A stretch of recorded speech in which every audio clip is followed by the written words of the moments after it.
Good evening. My name is Michelle Storms. My pronouns are she, her, and I'm the Executive Director of the ACLU of Washington.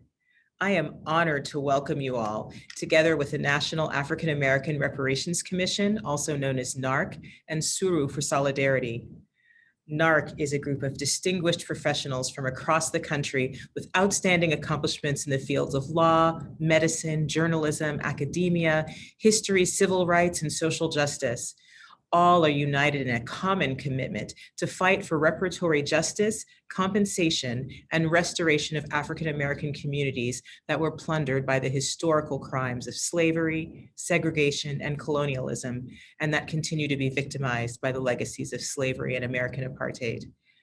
Suru for Solidarity is a nonviolent direct action project of Japanese American social justice advocates working to end detention sites and support frontline immigrant and refugee communities that are being targeted by racist, inhumane immigration policies.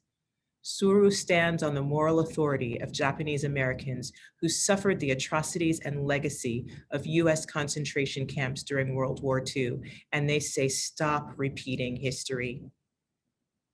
Tonight, even as we talk about the harms to Japanese and African Americans, we operate from unceded indigenous territories and in a context of broken treaties and unresolved harm to Native peoples. I'm speaking to you from the traditional land of the first people of Seattle, the Coast Salish people, who have stewarded this land for generations. Our ACLU office in downtown Seattle sits on the unceded territory of the Duwamish people. We owe them honor and restoration as well as we remember the role our country played in stripping them of their land, culture, and language. And we recognize there is so much work we need to do to make this country fair for Indigenous people and for all people.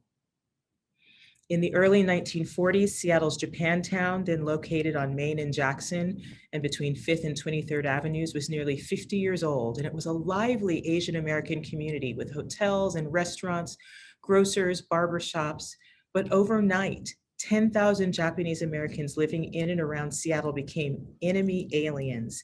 And with no due process, our neighbors were taken to the Minidoka internment camp in Idaho after being forced to stay in modified racehorse stables at the Puyallup Fairgrounds. Those years of detention that followed forever changed lives, families, and communities. And that wouldn't be the last time Asian Americans would be scapegoated and attacked. Growing fear and misinformation surrounding the COVID-19 pandemic, stoked by our former president, has led to a rise in racist acts against Asian Americans, including last week's horrific murders in Atlanta. We must acknowledge the current and very dangerous landscape of anti-Asian hate that is occurring right now. We must be in solidarity with our Asian siblings. I'm grateful for tonight's opportunity to be together. So tonight, we call for the long overdue examination of unresolved reparations for Black people.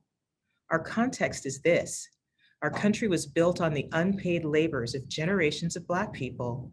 And even after emancipation, barriers to the pursuit of life, liberty, and the pursuit of happiness for Black people, barriers to the most basic of human dignities, barriers which were enacted in law in this country, have been erected and caused harm to Black people. So as a result, we continue to have generational gaps in wealth, educational opportunity, housing, health and wellness, justice, all the kinds of opportunity. And this must be rectified. H.R. 40 is a congressional bill that would establish a commission to study reparations proposals for African Americans. It's a starting point for acknowledgement, healing, and redress. Now, all three of these things are inextricably linked: America's gross mistreatment of Native peoples and land, continued scapegoating and animosity toward our Asian siblings, and America's continued struggle for reparations for people of African descent. This country's failure to meaningfully address and redress past slavery and present-day discrimination is of lethal proportions. If we wish to have an America that is truly free and fair, we must be in solidarity together, and Congress must pass H.R. 40. Our program today will explore why this is imperative and will go into much greater depth. Thank you so much for being here. We are grateful for your participation and passion. So now as we enter into this program, we have two amazing cultural, spiritual leaders who will share some expressions to get us started. Thank you. I feel like a motherless child. Sometimes I feel like a motherless child.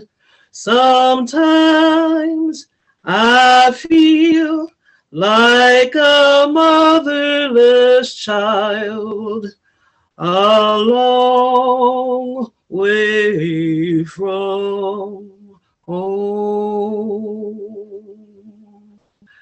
I sing that song in honor to remember all of us who have sometimes been stripped from our ancestors, who sometimes might feel like motherless children in the way that we and our ancestors have been treated. However, I'm here today so that we can honor all those that came before us, because of this, their power and their strength that is going to help us get through all the other challenges and to also make sure that we triumph at this time.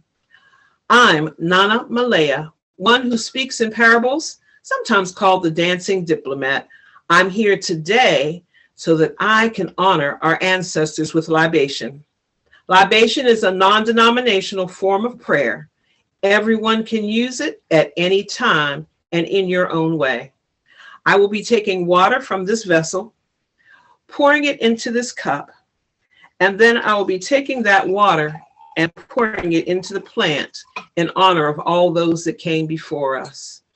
And as though the rain were coming from the sky, the water is blessing us, because water cleanses our body, it quenches our thirst, and it also cleanses our soul.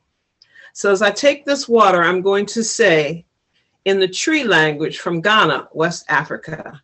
My father's connected to Ghana, West Africa. My mother's connected to our Native American and African American families. So I say, I go, I may. I go, I may. I go, I may. That's asking for God's attention. Once could be an accident. Twice could be a coincidence. 3 times is the number of purpose. And so I pour this water into this plant as though to acknowledge again the energy that comes from heavens down to earth, so that we can think of the water that flows through our rivers. And it's the rivers that connect us. It's our bloodstream that's the river even in our body, connecting our family lines and lineage. I pray for all those who have passed, and I think of the last names in my family, and I'd like you to think of the last names in your family. Mine are Rays, Browns, Ruckers, Williams, and all those of African, Native American, and all other descendants, the positive energies that are out here in the world. Let us remember that we're all divine in our own way. Remember those who have recently departed in your family. If you'd like to mention them, feel free. I'm going to mention my mom, Mary Wilhelmina, my father, Ebenezer Ray, my son, Chano Rucker, my sister. But I also think of those who have recently departed and all those who have been historical in terms of their energies for us. We want to recognize all the energies, African American, Native American, Iroquois, Cherokee, Navajo, Piscataway, and all the other nations here in this land. We also want to recognize all those whose names we remember, and we want to remember those names we don't know. The Middle Passage and that horrible experience of the European slave trade. But we want to remember the ancestors from Ghana, West Africa, from Egypt and Kemet and Nubia and South Africa, as well as South America and anywhere else our energies and folks have been, throughout Asia and the connections of people of color all over the world. May we recognize that all of these people, whom we know, whom we don't know, have been here to help us establish the strength that we need to continue to conquer and to continue to thrive and to continue to be the manifestation of great positive energies and the spirits that we are. May we remember all the children, because they say, not only do the young walk proudly for the wisdom of the dead, but it's the young who will inherit the earth. So we want to make sure that everything we do benefits the next 7 generations to come. So as we think of water, as we think of nourishment, as we think of our bodies being cleansed and our spirits being pure, I pour this water and I say, Amen, Aho, Ashe, and may you think and praise all those that came before you, the ones you know and the ones that you don't know. We've benefited from all those positive energies today. So we are definitely blessed from all those. Bum bum ba dee dum, bum bum ba dee dee dum, bum bum ba dee dum, bum bum ba dee dee dum. Listen more often to things than to beings. The dead are in the flowing water. They're in the burning bush. They're in the wailing child. They're in the drum. They're in the flute. They're in your heart. Remember, the dead are not dead. We honor them and we pray that we will have reparations in our lifetime. Ashe, Amen, Aho, Malaya.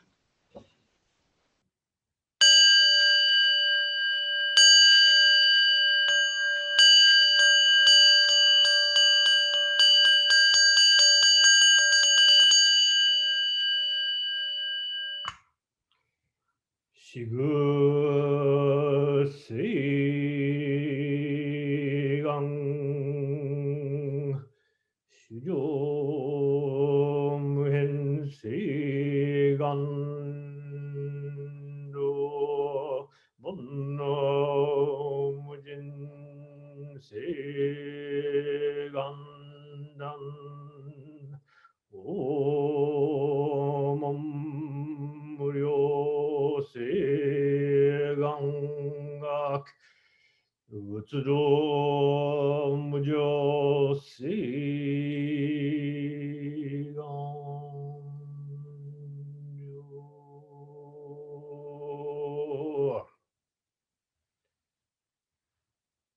The first line of the Shigu Seigan, the 4 vows of a bodhisattva, says sentient beings are innumerable, and yet we vow to liberate all. It is in this spirit that I would like to offer the blessing today for this event, the Japanese American and African American Advancing the Movement for Reparations, HR 40 gathering. And my message for this assembled panelists and those who are here to advance the movement for reparations and this legislation, HR 40, comes from a teaching or an image from our Japanese cultural and religious heritage called kintsugi. Kin means gold, and tsugi comes from the Japanese verb tsugu, to join. And it comes from a tradition inside of our pottery and ceramics, especially based in the city of Kyoto, where if you have a plate or a valuable teacup that breaks, instead of throwing it away, we use traditionally a lacquer resin to tsugu, or to join again the broken parts. And then we use, on top of that break line, gold, that's the word kin, to adorn or to enhance that history of that teacup or plate that had been broken. Our American life is full of breakages, fractures, disjunctures, and hurt, pain that in the Buddhist tradition, we call it the mountain of pain and tears that can fill the 7 oceans. a racialized karma, a trauma that comes from generations of racial exclusion, racial violence, and trauma that is in not only our minds, but our bodies, transmitted across generations. And we talk about karma in our tradition to talk about the seeds or the hurts, the suffering that is unaddressed by one generation that gets, unfortunately, imprinted on the next generation. And so for this work of repair, reparation in its deepest sense, not just about financial recompense for past injustice, which is something Ta-Nehisi Coates has reminded us, that reparation is not just that, but a national reckoning with this racial karma that leads, in his words, to spiritual renewal. And so it is in that spirit that I urge you to have this conversation across communities, across different histories of hurt and pain that needs repair. Repair that is not about something we can simply cast aside and discard, but one that we put back together again and join. One where divisions that comes from a singular or supremacist idea can be overcome by vision in which we are interlinked together. And not only interlinked together, one that as we fix those breakages in the pottery, in our nation, we find a way to enhance it with gold, not only about gold as money, but gold as a form of recognition of all of these hurts that until they are faced, we cannot become free. That first line, sentient beings are innumerable, and yet we vow to liberate all. It's something that can only be done together, and I'm so grateful for all of you joining today for the Japanese American and African American movement for reparations and HR 40. And with that, let me end with one final chant. Jiho san shi shi son bu sa mo ko ya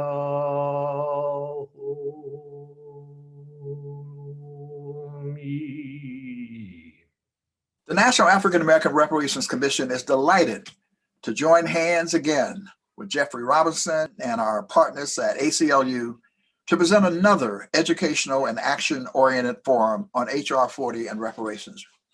Our title is Japanese Americans and African Americans, Advancing the Struggle for Reparations in HR 40. What a powerful theme. Our goal is to tell the story of the interconnected and inspirational quest for reparatory justice by Japanese Americans and African Americans as we collectively work for the passage of HR 40, the bill to establish a commission to study and develop reparations proposals for African Americans, not just to study whether reparations are warranted, but a bill that will actually develop policy proposals by the federal government. Policy proposals by the federal government. As Congresswoman Sheila Jackson Lee, whom you'll hear from later on this program, often says, reparations is the only overarching policy prescription which will address and redress systemic racism. So we invite you to listen, to learn, and prepare to engage and to act. Hello, this is Stanley Shikuma. I serve on the National Leadership Council of Tsuru for Solidarity and am president of the Seattle chapter of the Japanese American Citizens League. In 1942, President Franklin D. Roosevelt signed Executive Order 9066, an act that authorized the forced removal and indefinite incarceration of 120,000 Americans of Japanese descent during World War II. 46 years later, President Ronald Reagan signed H.R. 442, the Civil Liberties Act of 1988, that authorized an official apology from the government to each camp survivor, $20,000 in individual monetary compensation, and the establishment of a community education fund to teach the lessons of this mass violation of civil rights to the public. Today, we will look at the movement for Japanese American redress and reparations to see how it evolved and how it succeeded. In hindsight, some may conclude that the path to victory was clear-cut and obvious, carried out by a unified and singularly focused Japanese American community and our natural allies. In truth, the process was often not clear at all, with many differing proposed paths and competing strategies for success coming from a number of opinionated individuals and organizations. Help came in some unexpected quarters, and unity was tested many times, and sometimes failed. Yet, victory was achieved in the end. This is my personal view of how redress and reparations was won, based on my experience and knowledge as one who was involved at the time, mainly here in Seattle. First, we will look at what I call the storybook version, a summary you might read in a high school text or a newspaper article. Then I will introduce the many players involved in the story before taking a deeper dive into some of the highlights and key turning points using examples from the Seattle movement. At the end, I will review some key issues faced by the national movement.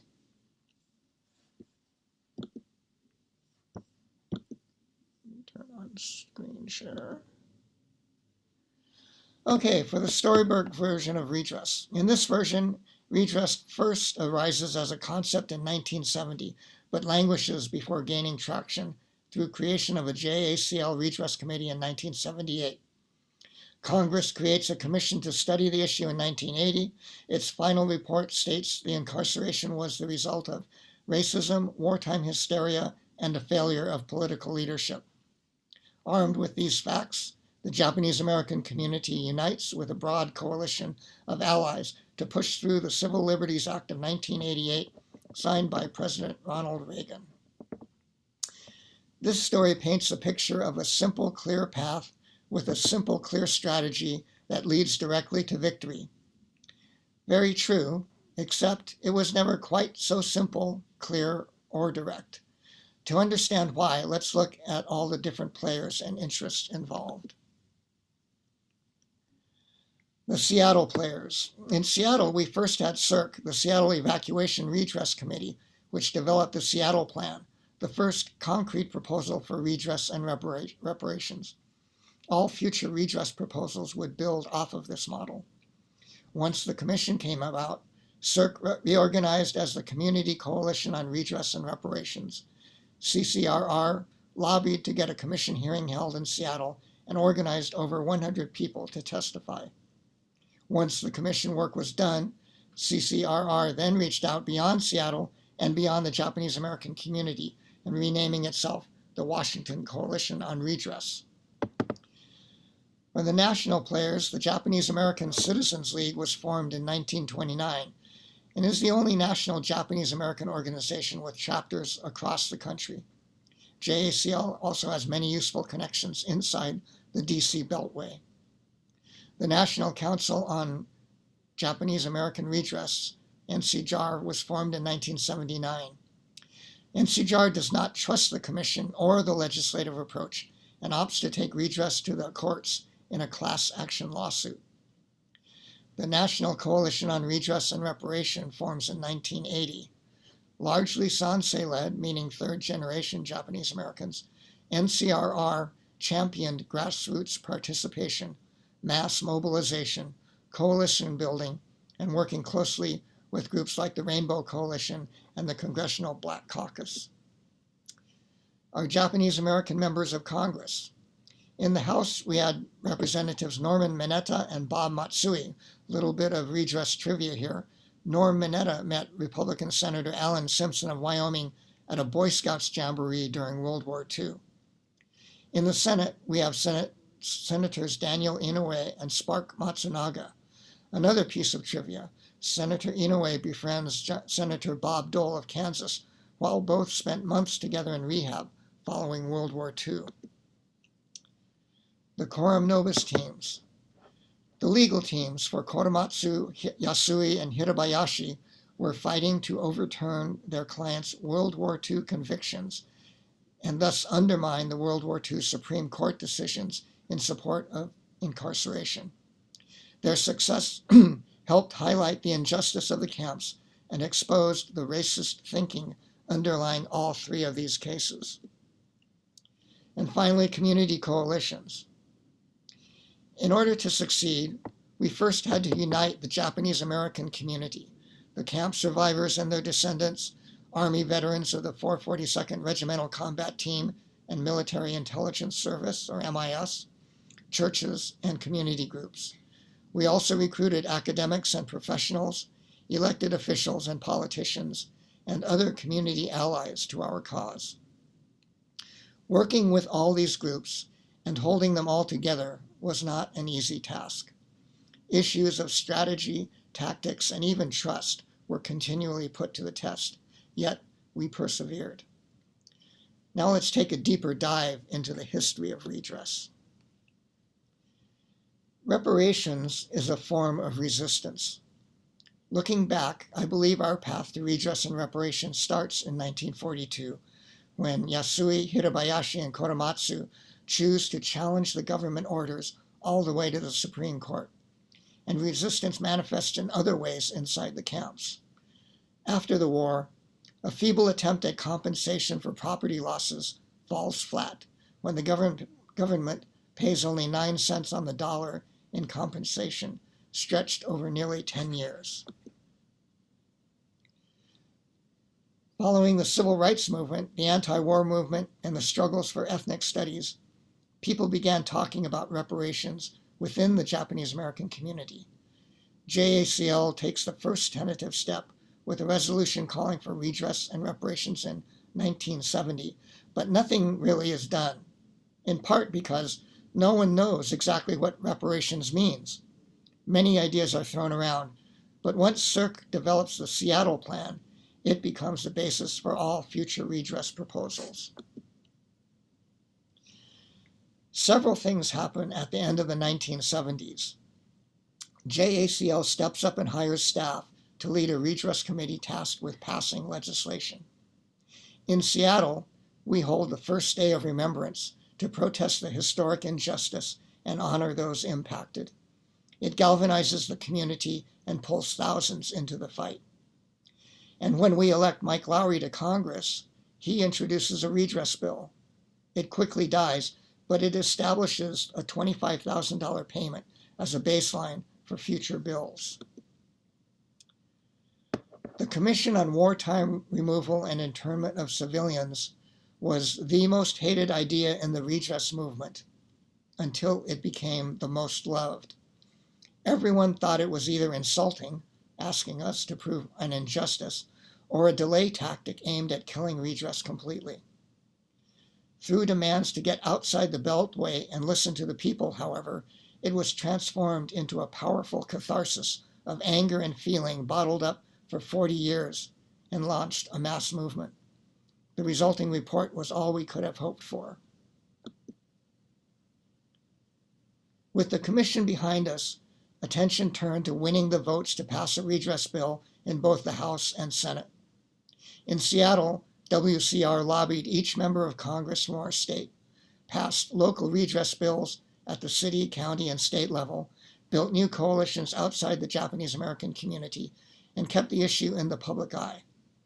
NCRR, JACL, and our Japanese American members of Congress did the same. Momentum was clearly building. Finally, in 1988, both the House and Senate passed H.R. 442, the Civil Liberties Act, and President Ronald Reagan signed it into law on August 10th. The first redress checks were delivered in 1990 and continued until all 82,000 plus were delivered by 1999. Now let's take a look at some of the issues. The fight for redress and reparations for Japanese Americans was long and hard. First, we had to convince our own community that it was a good idea, a worthwhile idea, that actually had a chance at success. Then we had to convince the Japanese American members of Congress of the same, that it wouldn't be political suicide for them. And then we had to win over a majority in both houses, the public and a conservative and frankly skeptical president, in order to succeed. Along the way, we encountered many thorny issues, such as who qualifies and for how much? Is a legislative approach more likely to win, or a class action lawsuit? Do we ask for everything we want, or only what we think is realistic? I think the two key issues in the struggle were, first, establishing the three key elements of any redress bill: an official apology, individual monetary compensation, and a community education fund. Second, we needed to identify our base of support. Here, we were split between those who wanted professionals, experts, and lobbyists to be central, and those who wanted the grassroots and community coalitions in the forefront. In the end, I think we found that both were essential. And the final point: when the story of redress is told, we often look at the spokespersons and the people at the table. We don't often recognize the indispensable work that went on behind the scenes, the work that made the speech or the photo op possible, the women running the movement. Going forward, we must recognize that equality was often lacking in the movement, and that we can stop repeating history. In conclusion, let me say that every group will see a key turning point where they succeeded when no one else could, and every group will assert that without their contribution, redress would have failed, and every group would be correct. We cannot do it alone. Thank you. The inhumanity of the enslavement era and racial and economic degradation since were fundamental features of the growth and development of the United States. Slavery did not end the injury. Following its abolition and refusal to sustain even a modicum of the promised 40 acres, the U.S. government at the federal, state, and local levels perpetuated, condoned, and profited from policies and practices that continue to brutalize and disadvantage Black people and obliterate the right to self-determination.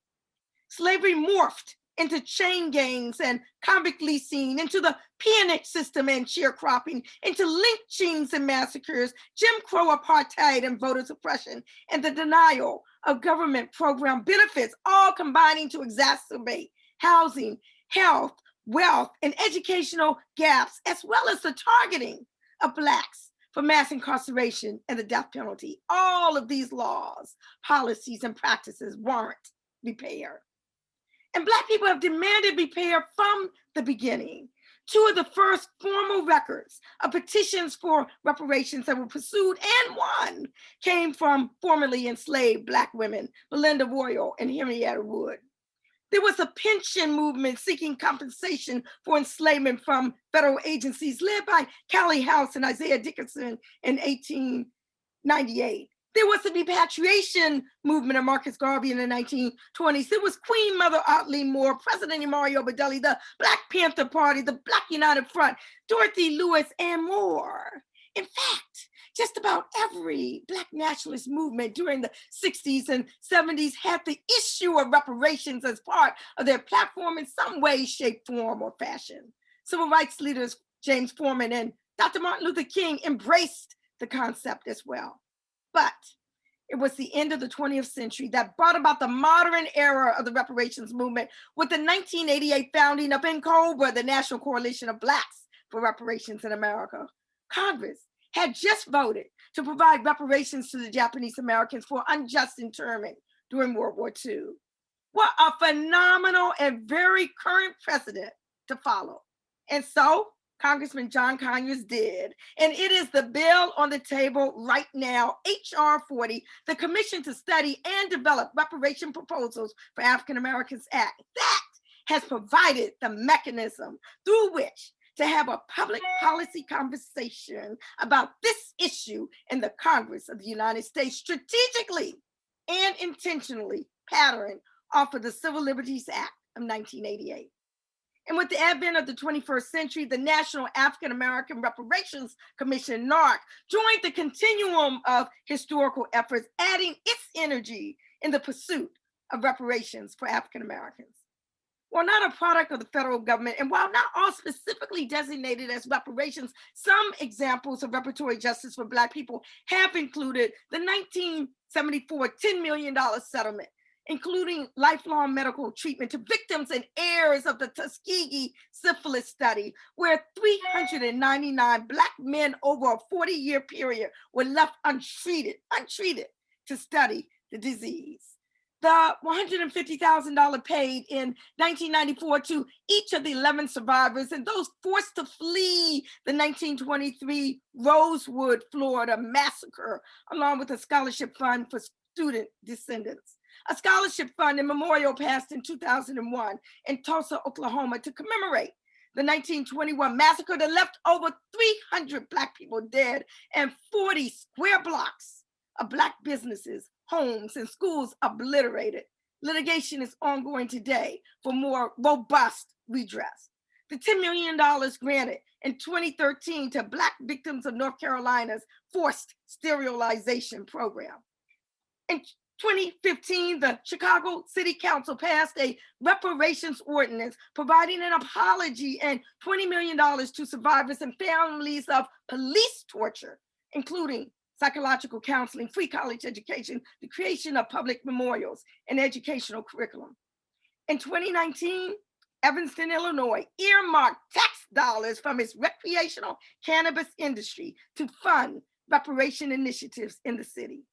The spirit of reparations is sweeping the country, most notably from the state of California, also in cities across the country, including Chicago, Asheville, Burlington, Providence, San Diego, San Francisco, Seattle, Elaine, Tulsa, Amherst, DC, and more, joining the effort to uncover their own histories every day. Reparations advocates have challenged corporations, industries, and academic institutions that benefited from the profits made from the trafficking in human beings. The Virginia and Princeton theological seminaries have made their mark, and the dioceses of the Episcopal Church have committed monies as a moral statement of the church's historic complicity. Georgetown University, which stands today because of the sale of Black people owned by its founding Jesuits, is grappling with approaches for reparatory justice. The ACLU, NAACP, Human Rights Watch, the Leadership Conference on Civil and Human Rights, the Movement for Black Lives, National Council of Churches, the U.S. Conference of Mayors, Ben and Jerry's Ice Cream, the Players Coalition of professional athletes, coaches, and owners across the leagues, and many, many, many more have joined NAARC and NCOBRA in endorsing reparations. It is a sad commentary, however, sad, that despite all the momentum to date, particularly within the last 2 years, the United States government has not taken responsibility or attempted reparations for the paramount and fundamental role it has played.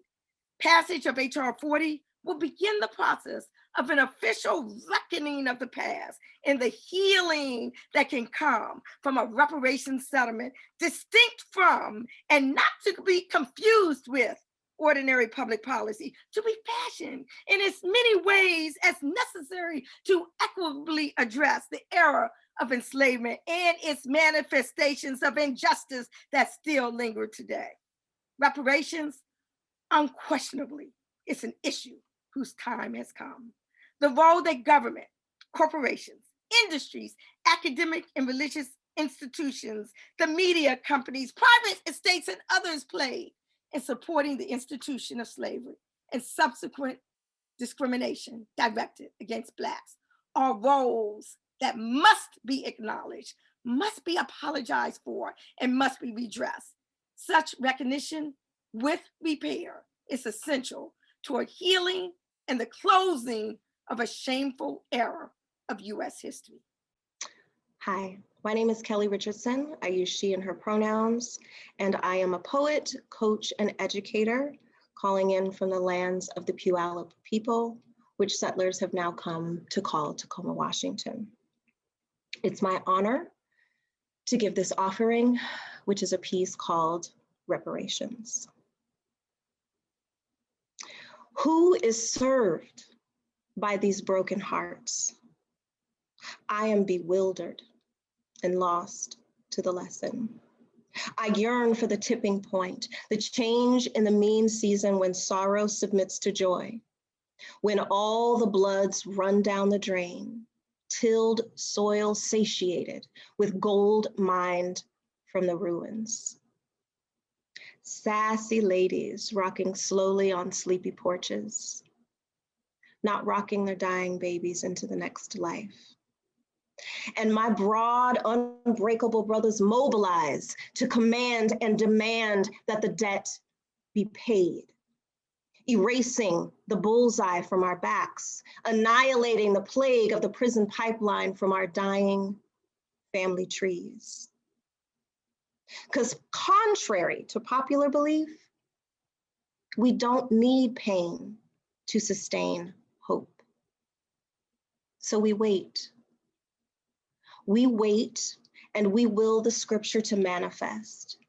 And we go on and on and on and on. Furrowed cocoa brows strain, our bright, tired eyes squint to spot mercy on the horizon. Our brains burn to settle a score of time-honored terror, of choking on safe silence, of living as collateral damage, of walking and leaning, strutting and steady mobbing.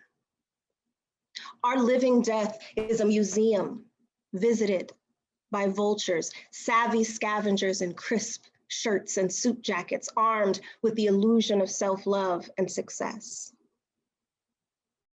We raise up to be knocked down again and again and even still and by and once more and over and under and beyond the scope of we shall overcome. And one sweet day, and the promised land we would no longer even recognize. Past swing low, sweet chariot, and that after school special Black History Month resilience that's come to be expected of us. On to realization, on to our humanity addressed indeed. In economy and industry, in our carriage and expectation, unborn babies resting easy in their mama's wombs, developing in assurance, not simply waiting, listening for the call to enlist as another foot soldier in the emancipation simulation. Let me be clear. A little less than everything is less than nothing. We want real life lived, no longer loving with a limp. All our kin settled in the place where we be mended, the root restored for the people of the muddy sun. Thank you. Now we're going to enter into a cross-community dialogue about reparations, and that dialogue will be moderated by Jeff Robinson. Jeff Robinson is a deputy legal director at the American Civil Liberties Union and the founder of a nonprofit organization, the Who We Are Project. Robinson has almost 4 decades of experience working on racial justice issues. In recent years, Robinson is focused on educating the public about our true history of racism, which helps us to understand the need for reparations and for the passage of H.R. 40. Turning it over to you, Jeff. Thank you very much, Michelle. I am Jeff Robinson, Deputy Legal Director at the National ACLU, and at the end of this month, I am leaving that fantastic organization to start a new organization called the Who We Are Project that's going to examine our untold history of anti-Black racism in America. I'm thrilled to be here, and I want to toss it to Susan. Hello, everybody. My name is Susan Hayasa. I'm a longtime activist in the San Jose Japanese American community. I'm a third generation Japanese American. My parents and grandparents were incarcerated at Gila River, Arizona and Amache, Colorado during World War II. I participated in the redress movement through the Nihon Machi Outreach Committee, or NAARC, and the Tule Lake Committee. And I was part of the founding conference of the NCRR, or National Coalition for Redress and Reparations. I was appointed to the Civil Liberties Public Education Fund by President Clinton, and I served as the vice chairperson. I also was a performing member of San Jose Taiko, which is Japanese drums during the 80s. And I've done a lot of projects with the Japanese American Museum of San Jose. And currently, well, my husband and I are co-founders of the San Jose Nikkei Resistors, which is a grassroots community organization. Thank you. How about Ron? Okay, my name is Ron Wakabayashi. During the period of the commission, the Redress Commission, I was the director of the Japanese American Citizens League.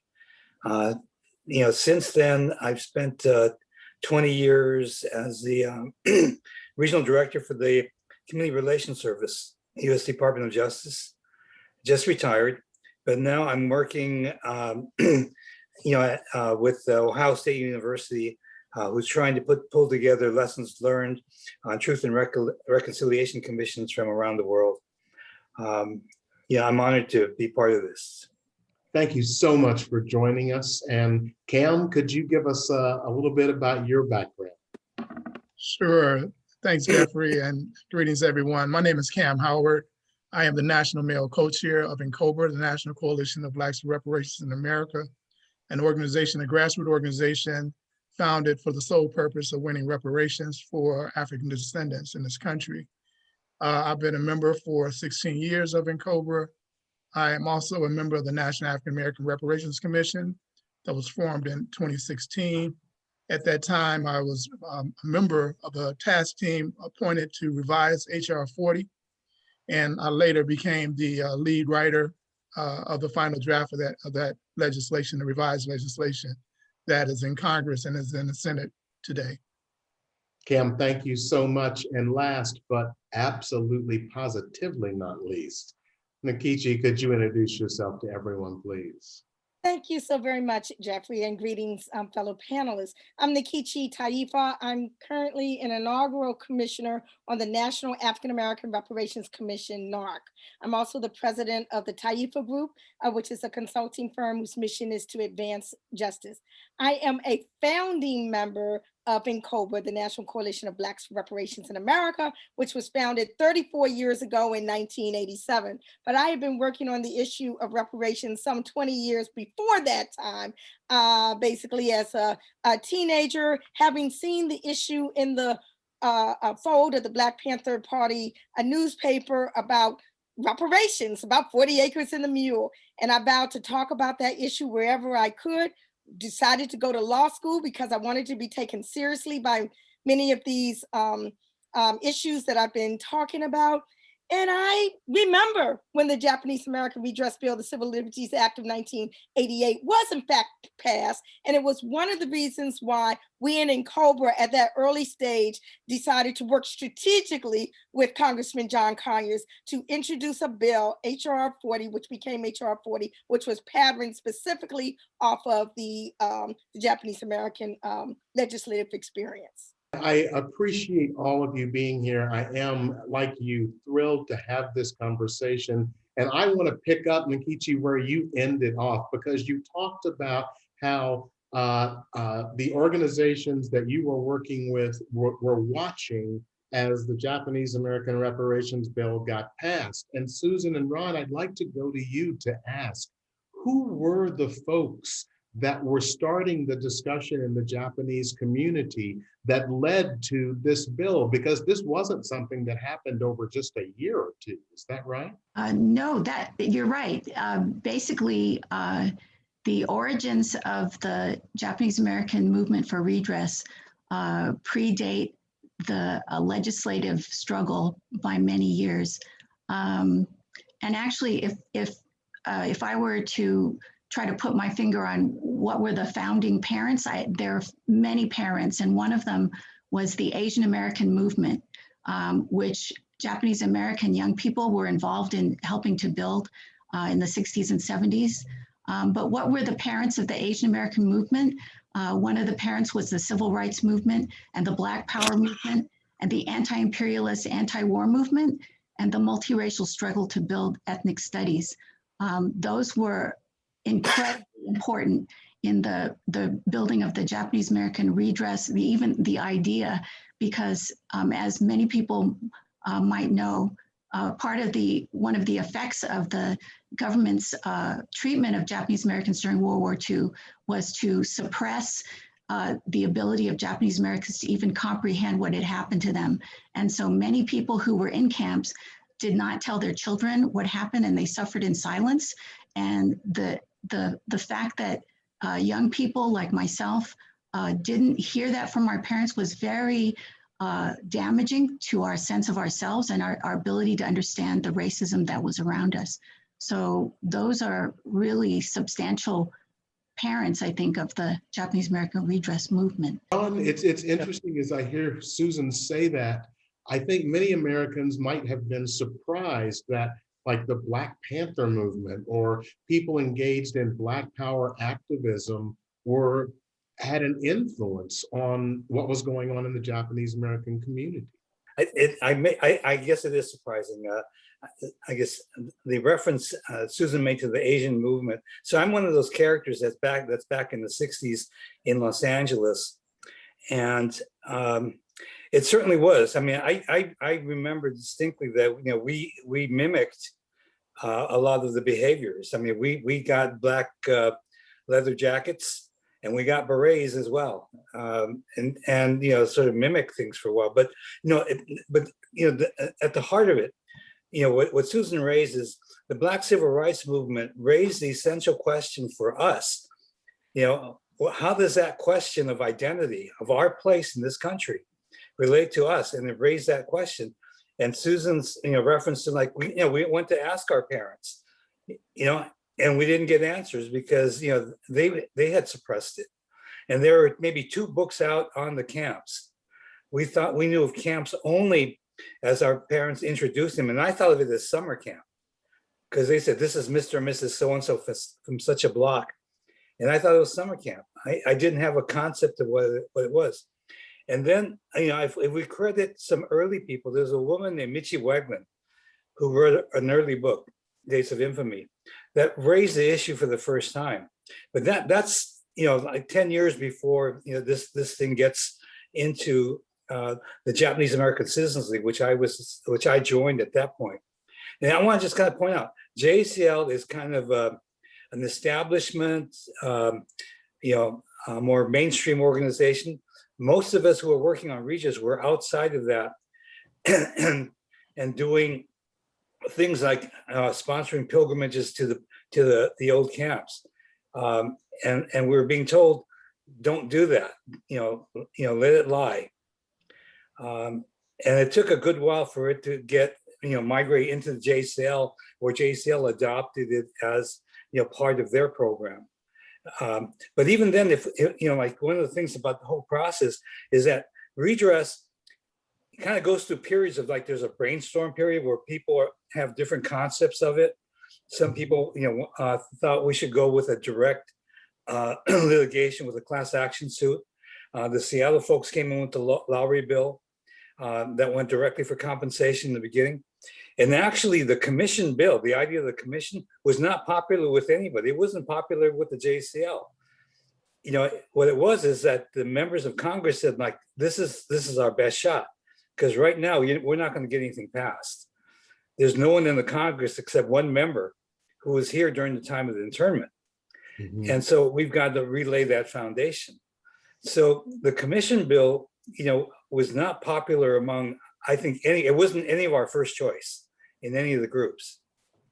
But it turned out that that process created a focus and a process of identity formation, as we heard the testimony of people around in 10 different cities, 750 people telling small bits to give us a composite picture of saying, we know a little bit more about what happened.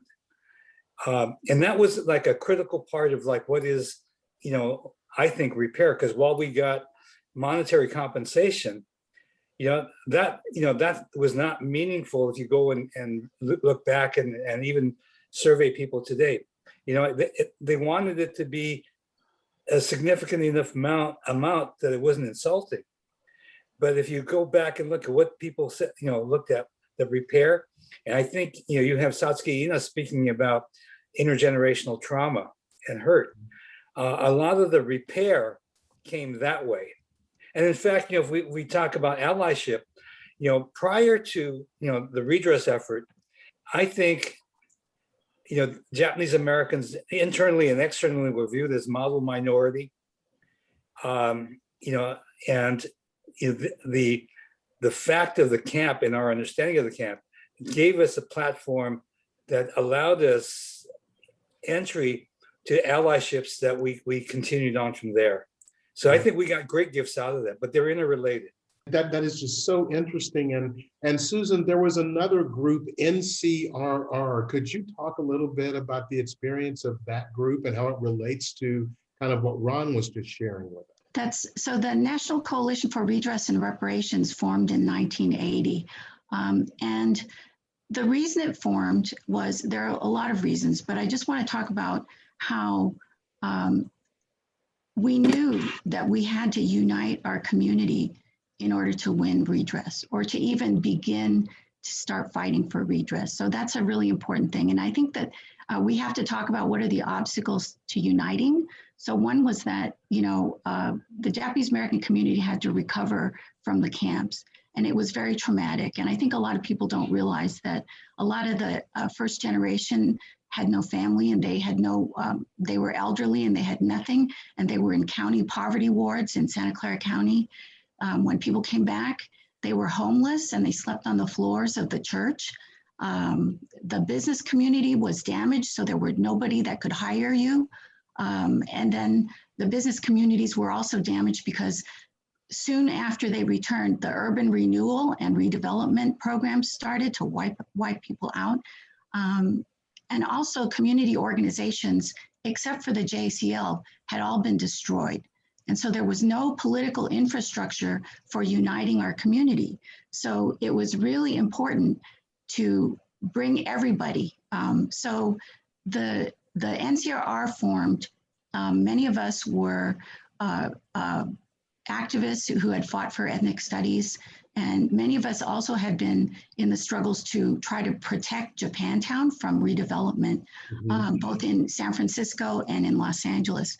And we realized that if we were going to go for redress and unite the Japanese American community, we had to form a new organization, because the JACL was an organization that existed in the camps and was also manipulated and used by the federal government. And there was a lot of disunity around the political baggage of the JACL. So we knew that we had to form another organization, because there were people who would not work with the JACL.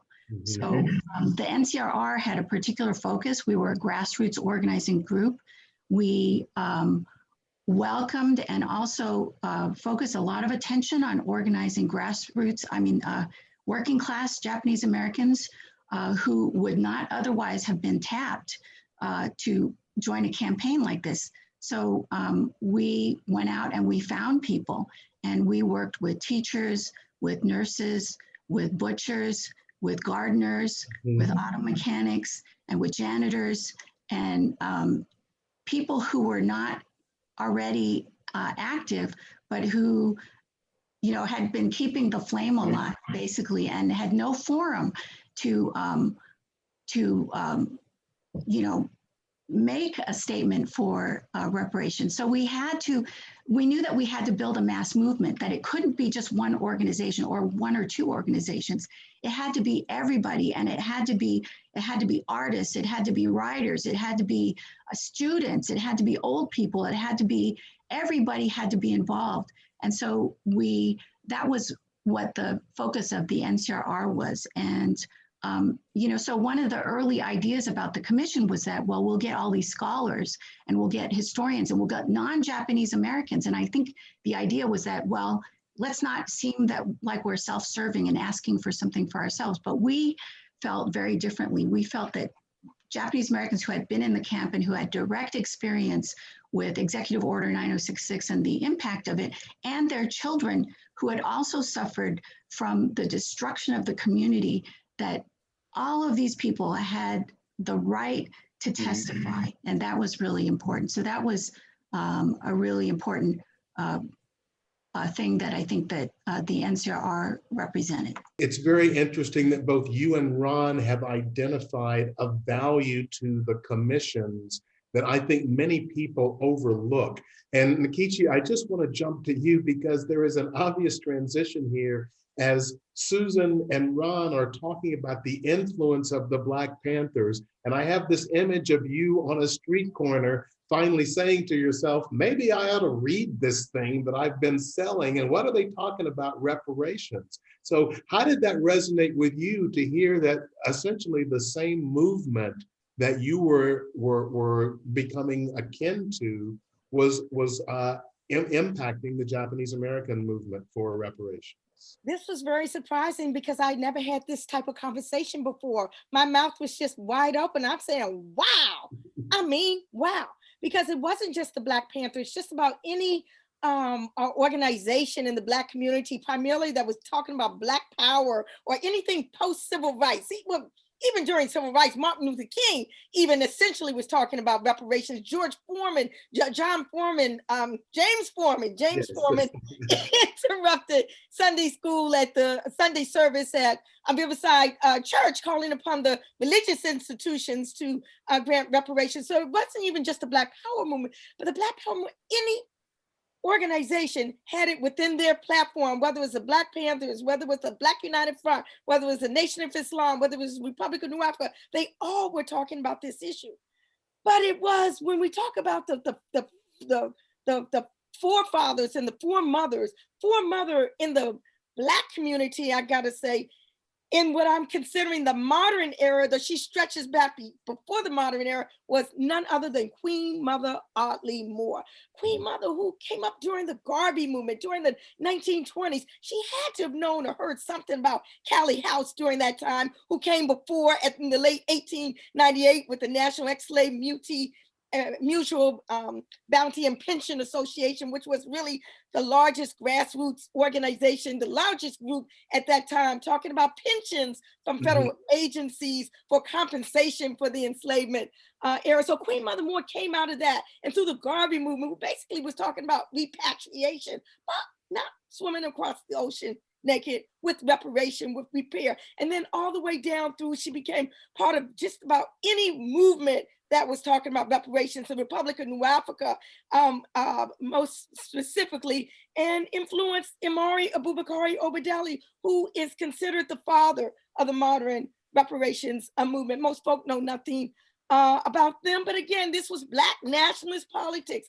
The establishment of 5 states in the Deep South, a separate land for people to go to with reparations. But I credit Queen Mother Moore and Imari Obadeli for the modern era leading into the founding of NCOBRA, because they took it out of the sidelines of the Black power, Black national movement, and mainstreamed it amongst many, many Black organizations, civil rights organizations, religious groups, unions, sororities and fraternities, and the like.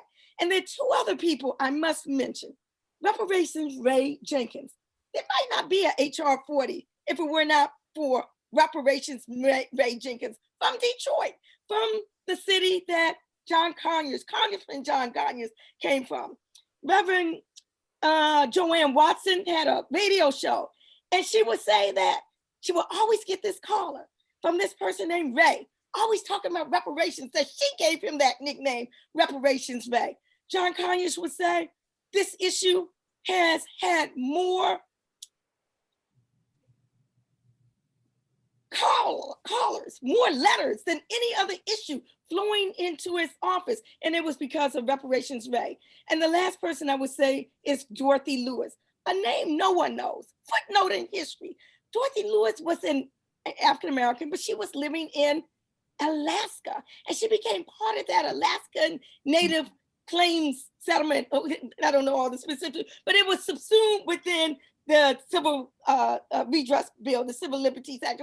So she came to Washington, and she connected with the people with the Black Power movement. She connected with the people with the civil rights and with other Muslims. She became a very mover and shaker within NCOBRA in those early days. And the last thing I would say is that when that bill passed, and NCOBRA had just started about a year earlier when the Civil Liberties Act. And when you mean that bill, you mean the Japanese American Redress Bill passed in 1980. We in NCOBRA would look around and say, okay, excuse me, if they could do that for the Japanese Americans, for all that they went through, surely they should be able to do that for Black people in this country. So we work very closely with Congressman John Conyers and strategically and intentionally modeled the bill for Black people, specifically with the route that the Japanese Americans took. First, a commission to study the issue and that would make recommendations to the Congress. And I will say, everybody was not on one accord. I'm telling you, folks back then, Cam, back in the mid 80s was saying, we don't need a commission to study, just, you know, reparations now. We don't need it. But the other voices ruled the day. And we say, well, let's try this and we'll see how this works. And then I'm going to stop and because it's been 34 years now since we said, let's try this and see if it works. And, you know, Cam can go ahead and take it. Well, and that it is, it's like, I wanted to jump to Cam because Cam, you talked about the work that you have done on the current version of HR 40. And while the commission is a critical part of that, there is an additional step that commission is now charged with. Could you talk about looking at the Japanese American experience and how that impacted your thinking and brought us to the bill that we have today? Sure. So first, let me just say it's difficult to come behind Nkechi about the history of NCOBRA or the history of the reparations movement. But I just want to just go back for a second. And, you know, when we talk about reparations, Nkechi definitely talked about the organized effort for redress for crimes that were committed against us, primarily stolen labor and atrocities. But prior to us understanding that our labor was being stolen, the first thing that we knew was stolen from us was our liberty. And then our sovereignty as a people, and thirdly, our humanity as they tried to make us into property. And so the reparations movement began the minute we were put on those ships, where we tried to reclaim our liberty, reclaim our humanity. We didn't know what our ancestors didn't know what they were going to be submitted to at the other end of that voyage. But right there on those ships, they attempted to reclaim and repair what was stolen from them in the form of their liberty. And when we got off the ship, we continued in that vein that reparations was an internal reparations, what we could do for ourselves. And we began to revolt, and we began to run and create maroon societies to regain our sovereignty, to be free, whole, autonomous, and independent, even on this land, even though we were taken away from our land. But that was always a struggle for 200 years, for the entire time of enslavement. There were mass scale revolts in Virginia, 2,000-3,000 organized under Denmark Vesey. And Northern South Carolina, there was just tons, over 250 revolts to reclaim our dignity, reclaim our humanity, our liberty, and our sovereignty as a people. And then we moved into, in the Civil War, you can say Martin Delany and Frederick Douglass were fathers of the reparations movement because they championed President Lincoln to arm Black soldiers so we could fight for our freedom, fight, you know, in the Civil War as Union soldiers to reclaim again our liberty, our humanity, and our sovereignty, because that's what we wanted coming out of the Civil War. And that was what was promised to us the 40 acres and a mule, a separate sovereign territory, semi-sovereign, but autonomous territory for Black people only, who could benefit from their own labor. They could self-determine and create institutions, political, economic, and cultural institutions that would make it that we would fully express our divine and human nature the way we saw fit. But as you know, that was nullified. And then we had to do the organizing, as Nkechi talked about, Callie House and Marcus Garvey and, you know, the Nation of Islam, Black Panther Party, et cetera, moving forward. But I want to just go back to something Susan said about this being a part of the ethnic studies struggle. It wasn't until 1993 where I ever even first heard of the word reparations, or NCOBRA. And I found out about NCOBRA and the reparations at the same time. And it was in reading a book by Maulana Karinga called Introduction to Black Studies. Part of that struggle for ethnic studies led to him writing this book on Black studies. And that's where I became turned on to NCOBRA, turned on to Chokwe Lumumba and Dr. Mario Vidali and the reparations movement. And it wasn't until 10 years later that I actually joined NCOBRA, but the seed had been planted at that particular time. And, you know, Nkechi talked about John Conyers, Congressman Conyers, again, one of the fathers of the modern movement as well, introducing this bill patterned after the Japanese American redress bill. And he did so because one, it worked, it passed. And another reason he thought that this is something that he could get past, knowing the current state of white America, the mental state of white America, that they weren't going to accept a bill that had reparations, a dollar amount, et cetera, et cetera. Let's first take it through this direction. And once we get it past this hump, then we can go and get resources targeted. And it turned out that the white consciousness wasn't having it. And so, you know, 20-something years later, after a tremendous amount of research and scholarly writings and international forums, what the original bill was designed to do was to determine whether or not there was continued injury among current living people of African descent, Black Americans, African Americans, as a result of the crimes of enslavement. And we weren't even calling them crimes then, but as a result of the what they were calling sins of enslavement, the sins of this country. But was there current injuries resulting from Jim Crow segregation? And the bill was supposed to determine that.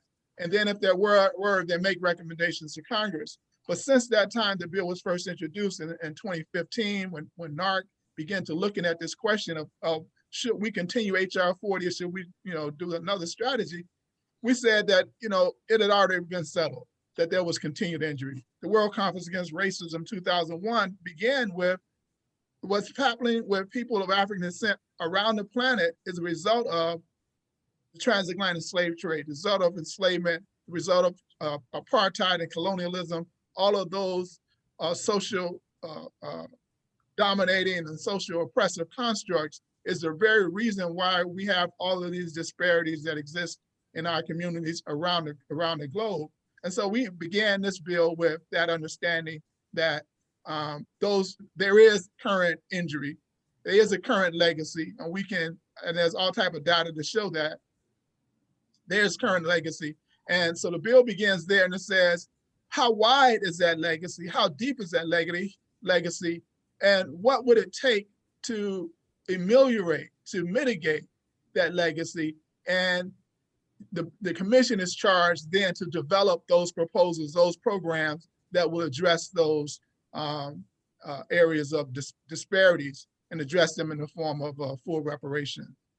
I really appreciate that. And as I listen to this conversation and I'm thinking about the ways that these two movements are connected, I want to go back to Susan and Ron for a minute to talk about, both of you said there were differing views in the Japanese American community about what reparations should look like. And as I understand it, there were some in the community who thought there shouldn't even be reparations.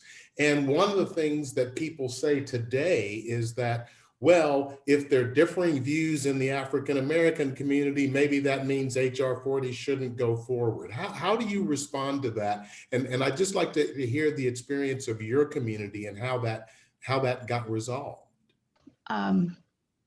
There were a lot of different opinions, but it was mostly at the beginning. And the reason why that is so is because, as I mentioned, there was a lot of oppression of the Japanese American community, and the deployment by the federal government of the model minority strategy to squash Japanese American political efforts and even just acknowledging what had happened was a large part of that. So, and like I said, there were no forums for Japanese Americans to figure out what to do. You know, there were different ideas about how do you deal with racism, right? And there were no real forums for how to figure out any of that stuff. So, so that's why there was opposition in the beginning. But also, I just want to point out that heavy duty, deployment of the model minority by pundits and, commentators and all sorts of things. I still remember, I think it was an Oliphant political cartoon that showed, these elderly Japanese Americans turning their back on a handful of money. And they said, the caption was, "Oh, we don't want your blood money," and just really trying to hammer that down, that Japanese Americans are too honorable to demand equality, right? And so I think that was a big obstacle that we had to overcome. So that's why we had to build the movement, right? We had to really remind people, what's right. You know that you want to do the right thing. And I think there was another thing that, as we met former incarcerees who are willing to talk about their experience, and a lot of people said, I don't care about myself. I wasn't the person who suffered. It was my parents who suffered. And one of the things that, we said is that, okay, you don't want to do it for yourself, but who do you want to do it for? And they finally, a lot of people said, I don't want this to happen to anybody else. Mm-hmm. And so that was the motivating factor that made people come out, that they didn't know if they would get acknowledgement or vindication, but they just wanted to make sure it didn't. And I think for my generation, we took that as a mission, that this is so important that to fulfill the desires of our parents and our grandparents, was really important to us. And so that was part of dealing with the unity, right? We also tried to shore people up. I remember we had a workshop in San Jose. People said, what am I supposed to do? There's these news things about reparations for Japanese, and they go to work and all their coworkers yell at them and stuff and put them down. And so we had workshops, how do you talk about reparations with racist people? Yes, and stuff like that. Arm people with knowledge, arm people with, how do you discuss due process rights and individual rights, and how do you discuss, racism, and stuff like that. So that's one of the things we did. But also, I guess just technically and historically, we did have a summit meeting between the JACL and the NCRR and the WCR at one point, and we decided on monetary compensation. So that was one of the things that NCRR was pushing from the beginning. We had 5 principles that we were standing for. One was individual monetary compensation. One was compensation to the community. One was overturning the legal basis for the camps. One was support for other people who were being oppressed. And another was public education to try to make an impact on, having something like that ever happen again. But I think understood. No. And Ron, can you add a couple of things about your perspective on how that whole process worked out?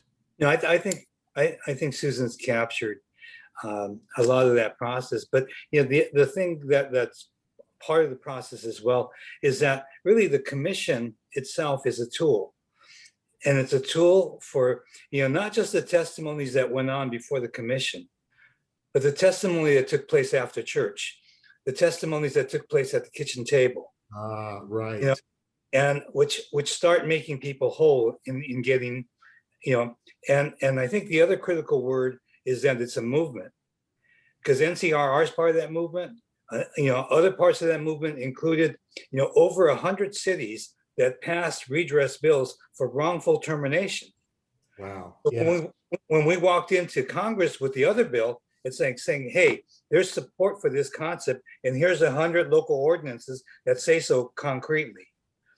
You know, there were, you know, like efforts, for example, like if you look at many of the spokespeople that there were school teachers, particularly elementary school teachers, you know, who presented in the way that an elementary school teachers talk, you know, hi boys and girls.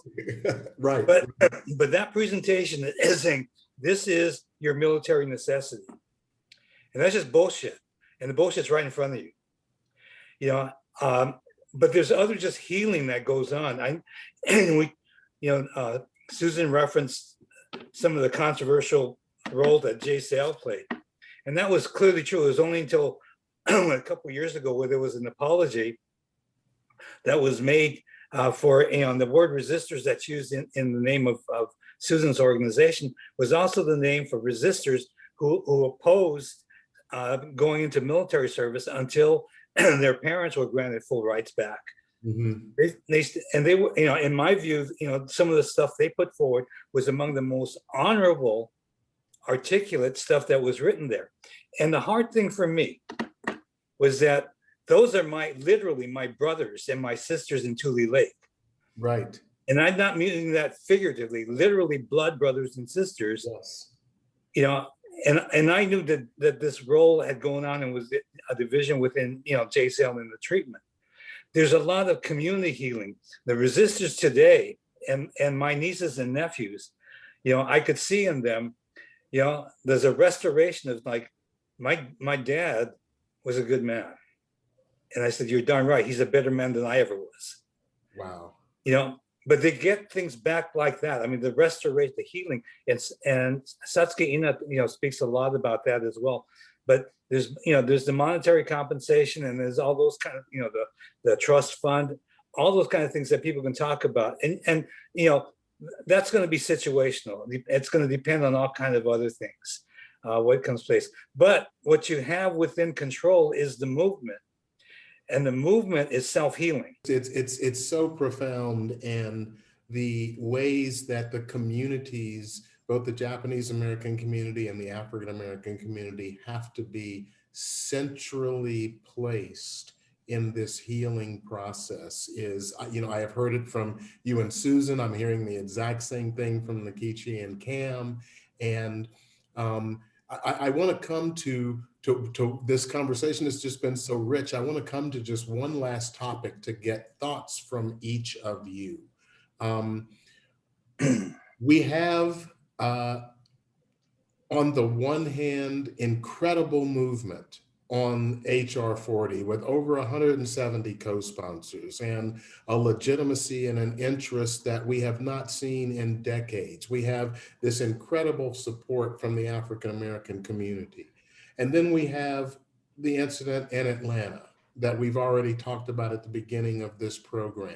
And the way that people go back and forth between optimism and feeling as if, you know, fate is just against us. And I'm just wondering if each of you could share something. And Nikichi, I'm going to start with you. Could you just share, going forward, what is the thing that we should be keeping in mind? One of the most central things in your view that we have to keep in mind about this struggle?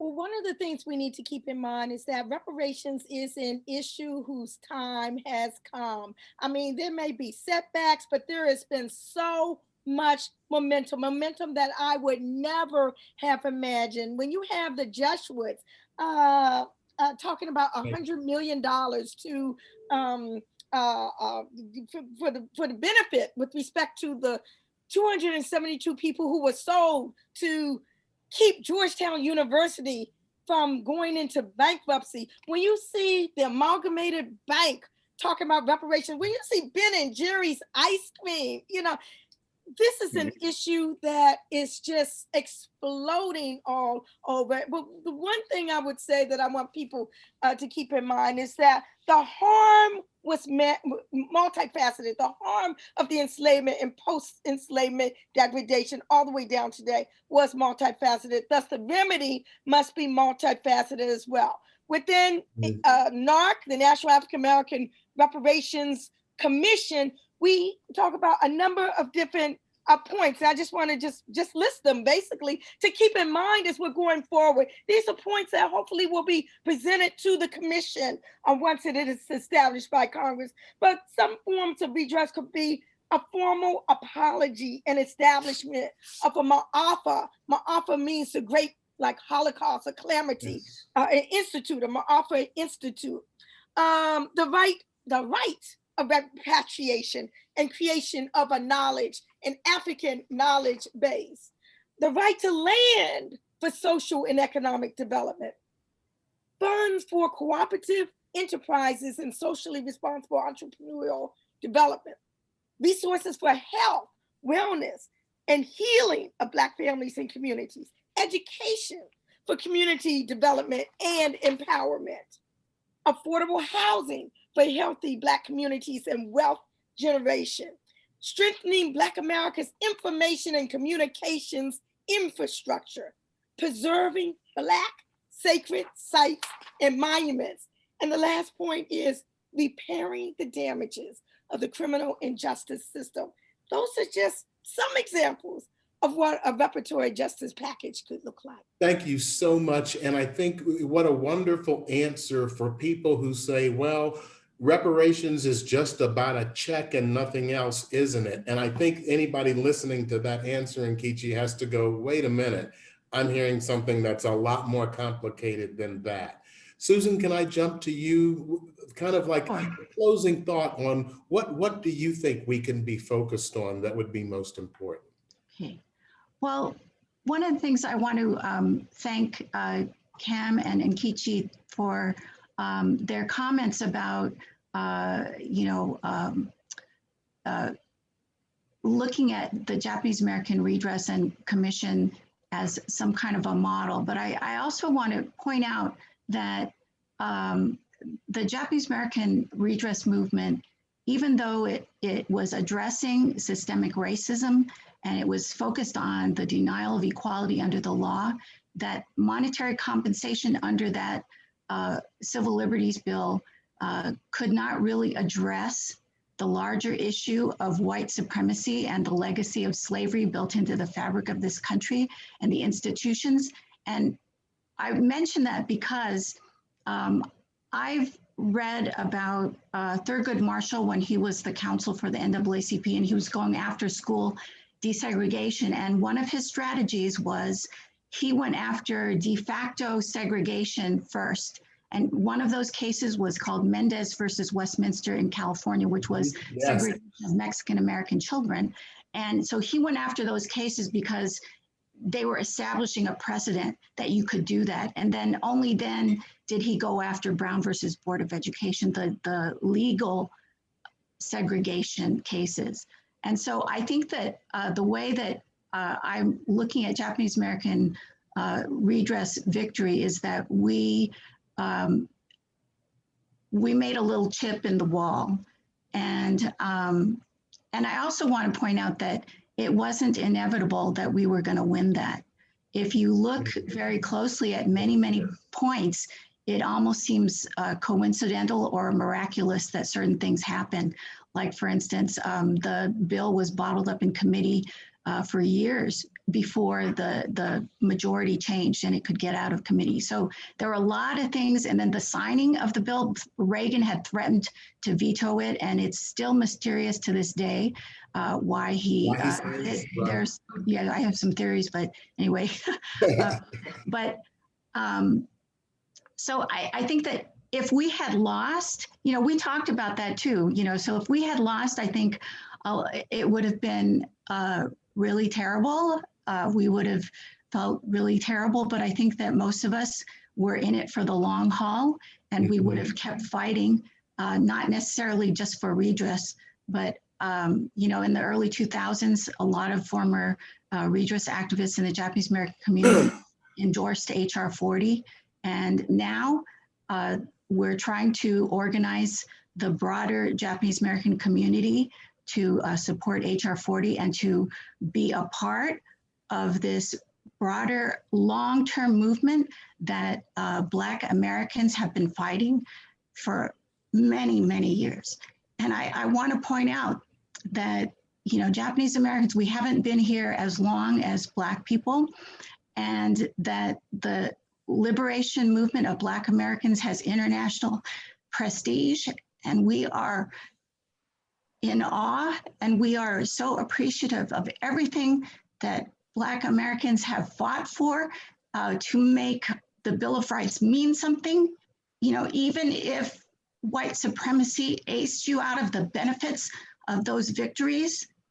And we're here with you.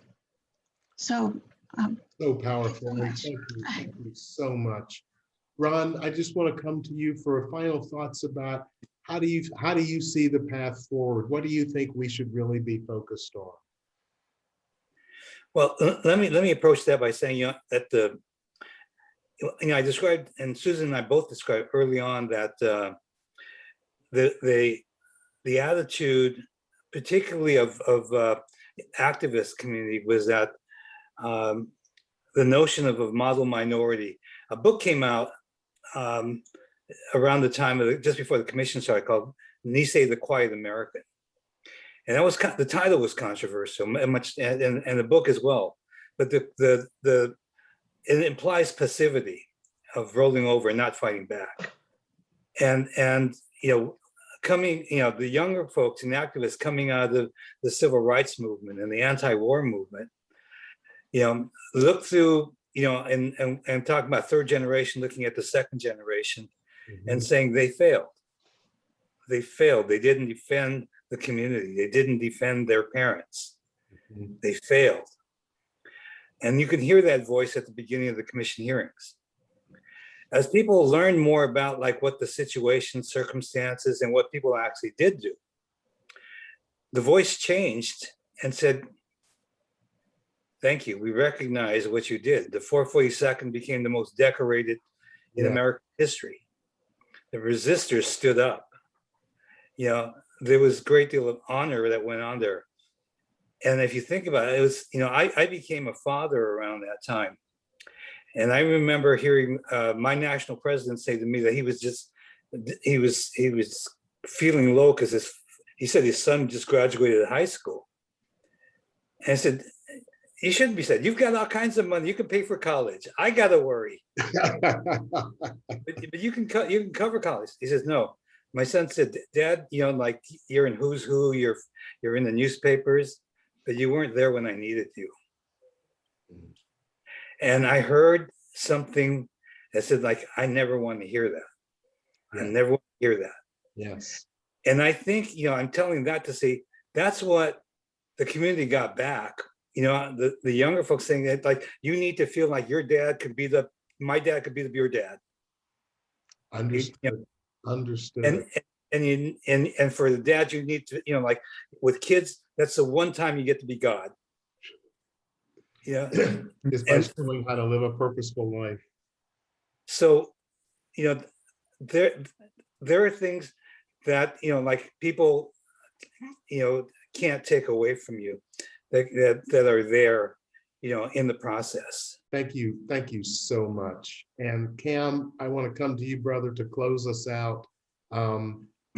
Any thoughts? This has been pretty powerful, but any thoughts that you can kind of add on to as we move away from this segment? So yeah, thank you, Jeff, and thank you so much, Susan, for sharing those words of solidarity and camaraderie with us. Thank you so much, and Ron as well. My last words would probably be that we must seize this time. We would not get this, all the things that have been happening within the last few years, you know, around George Floyd, Black Lives Matter, you know, all of the efforts to wrestle justice out of this country that have culminated in this moment. We have to seize this moment. We have to be clear that what we're fighting for is justice. The transatlantic slave trade, colonialism, or slavery in this country, Jim Crow, apartheid, those were crimes. Those were transatlantic slave trade was an international criminal cabal, a group of merchants as well as monarchs came together and made some rules amongst themselves to create all type of human rights violations around the world. Those were criminal acts. The government that was set up in this country in 1776 was a result of a takeover of what had been established in the colonies, a criminal enterprise established in the colonies that was taken over by the merchants and created a government to continue the crimes, the crimes of the stuff of our labor, the crimes of all type of atrocities. So what we're fighting for is justice from criminal acts committed against our people, and that this nation has a tremendous amount of resources to address and redress these crimes. It's not like this nation is poor and impoverished. This is a very wealthy nation. It can redress these crimes, and it must redress these crimes. And we're not going to stop until those crimes that have been committed, and the ongoing injury. I was asked yesterday, what reparations about the past? Reparations is not about the past. Reparations is about the present, and it's about the future. Right now. You know, it's about right now. We're suffering as a people right now as a result of the crimes of the past, and that suffering, that harm, that injury will be perpetuated until those crimes that were committed are rightfully addressed in the form of full reparations. So we must seize the time. We must make sure that we're arguing from a standpoint of justice, and that there's enough resources in the government coffers to adequately, over a number of years, address the crimes that have been committed to the extent that we suffer. This is going to take a while to solve, and that's an important point. I just want to thank all of you for your contributions. I want to thank all of you for your activism and your advocacy on these issues. And folks, we're going to now hear an incredibly powerful piece from Troy Osaki from Seattle. Hey everyone, my name is Troy. I'm a poet, organizer, and attorney from Seattle, Washington. Thank you so much for having me here today. I am here in full support of HR 40 and truly believe Congress providing deep reparations for slavery is one of the many steps needed to advance towards a more just world. As a young Japanese American person, I grew up listening to stories of my grandma's experience with incarceration during World War II. How she was uprooted from her home in Seattle, how she was sent to a detention center in Puyallup, and then a camp in Minidoka, Idaho, and then Crystal City, Texas. I listened to how she was separated from her father, who was seen as a greater threat to national security, and subsequently sent to prison camps all over the country. And I also listened to stories of my dad, who helped successfully fight for reparations for Japanese Americans while working in DC. And although reparations didn't give my grandma those 3 to 4 years of her life back, I do believe it brought to light the systemic injustices that needed to be examined to continue to fight toward a truly free world. And similarly, I see HR 40 as one of the many critical steps that is needed to be taken in order to address and someday end the over-oppression Black people in America face today. We really must do all that we can to defend Black communities. And I have a poem I'd like to share with you all today, and I'd like to offer it as an act of solidarity. This poem is titled, "Minidoka is the first camp your grandma is incarcerated in. Crystal City is the second. You thumb through your grandma's yearbook from when her middle school self wore whatever dress her mother could conjure. Maybe It belonged to a neighbor girl from another barrack who grew out of it. Maybe it was unhemmed but fit well enough. In camp, your grandma couldn't miss school without every other kid finding out. So instead, she missed her bedroom, the daffodils off 14th near Temple. How smooth Lake Washington was midsummer. She missed her dad, who looked like her, but was taken elsewhere. In Germany, a grenade goes off and your grandma is shoveled onto a train. Texas smells like pine wood and sunburn. There's an unending fence similar to before. Your grandma is back with both her parents, and the war somehow feels a bit bearable. The country you and her were born in eventually wins, and still she isn't given back her dad's laughter, his morning hum, all of what disappeared for 3 years until her family was imprisoned together. Decades after your grandma is released, she returns to each camp her dad wrote to her from. Montana, Louisiana, New Mexico, Texas. The land is bare, and whatever mess hall or guard tower was once there isn't. As if the war is done, as if there isn't a daughter left who's separated from her dad. Somewhere a daughter still is, if not in a camp, then at an airport or behind a wall. Somewhere a dad, not your grandma's, hasn't seen the sun in 3 days, hasn't breathed beyond cement walls since before detainment. And still your country says it won the war, says it's proud of its name and its mouth. You are in your grandma's home as she bakes a sheet of sugar cookies. Her memory becomes a kitchen knife you hide beneath your pillow. You sharpen its blade every night. You trust no country that can smile and say its own name with so much of someone else's blood in its mouth. It's 1941, and you are at the center of your grandma's camp.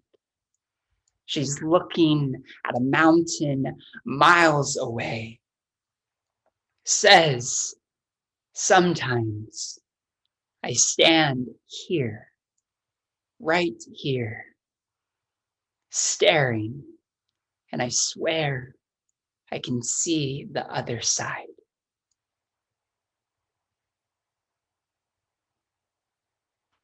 Thank you. That was such a wonderful expression from Troy Osaki. Thank you so much, Troy. So grateful for all the truth and all the wisdom and all the beauty that everyone has been bringing into this program. And now I have this wonderful opportunity to have a conversation with two extraordinary women who have been working around trauma and reparations and repair. And so excited to be in this dialogue with them. So let me tell you who we have with us. We have Dr. Christy Higgins. And Dr. Higgins is a community healer, African-centered psychologist, and professor who takes a holistic approach to healing mind, body, spirit, and community. Dr. Higgins has had a multifaceted career as a clinician, educator, consultant, trainer, and administrator, having worked at UC Davis in student health and counseling, and now as a founding member and president of Safe Black Space, a developing nonprofit focused on healing Black people from racial stress and trauma. Obviously, there is much more that I could say about Dr. Higgins, but we'll allow her the opportunity to say more for herself. We also are so grateful and graced to have with us Dr. Satsuki Ina, who is a professor emeritus in the School of Education at California State University, Sacramento. She was born in the Tule Lake Segregation Center, an American concentration camp during World War II. Now, as a licensed psychotherapist, her primary clinical work has focused on intergenerational families struggling with legacies of trauma. Her research on the long-term impact of the World War II incarceration on the Japanese American family has led her to produce 2 award-winning documentary films, Children of the Camps and From a Silk Cocoon. She is a community activist, educator, and spokesperson advocating for social justice, and continues her psychotherapy consultation practice in Oakland, California, addressing issues of community and historical trauma. Welcome, welcome, welcome, both of you. So honored to be in this conversation with you. Although I've just given a bit of an introduction, I would love for each of you to say hello and say a little bit about who you are in your own words and what your relationship is to this conversation about reparations. We can start with Dr. Ina. Thank you. Thank you everyone for attending, and thank you, Michelle, for that introduction. So I was born during World War II in an American concentration camp. My parents were resistors and eventually actually renounced their American citizenship in protest. I am currently a co-founder of Tsuru for Solidarity, which is a grassroots social justice organization comprised of Japanese Americans who were incarcerated during World War II and their descendants. And our work has been to stand in solidarity with other communities who are being targeted today. And I'm proud to be here as a representative for my community to support efforts to make HR 40 happen. Thank you. Well, it's an honor to be here as well. Thank you for the invitation. My name is Dr. Christy Higgins. I, as you mentioned, am an African-centered psychologist, a community healer, and a professor of psychology. I'm also one of the co-founders of Safe Black Space, which is a developing nonprofit really devoted and committed to addressing anti-Black racism and helping people of African ancestry to heal and thrive in the midst of society right now that is focused on, or has been historically focused on racism. I'm also a member of the Association of Black Psychologists and a trainer of the Emotion Emancipation Circles, which were developed by the Community Healing Network, along with the Association of Black Psychologists. And what they do is focus on addressing the narrative, the story, the lie that's been told about the inhumanity of Black people. In my history, my connection with reparations has primarily really evolved out of me providing support to Black people, both individually and collectively within the community, to begin to understand and unpack racism, and to recognize the intergenerational impact of trauma on our community. So I help to promote healing and empowerment, which can hopefully take us to collective action and creating change. And I'm so excited about being here today. Thank you. Thank you. Thanks so much, both of you. And what rich and powerful histories you have both in your personal lives and in your professional lives related to this issue. So let's get right into it. When we talk about reparations, from your perspectives, each of you, what is it we're talking about? What does it mean? What's your definition? And I want to start with you, Dr. Higgins.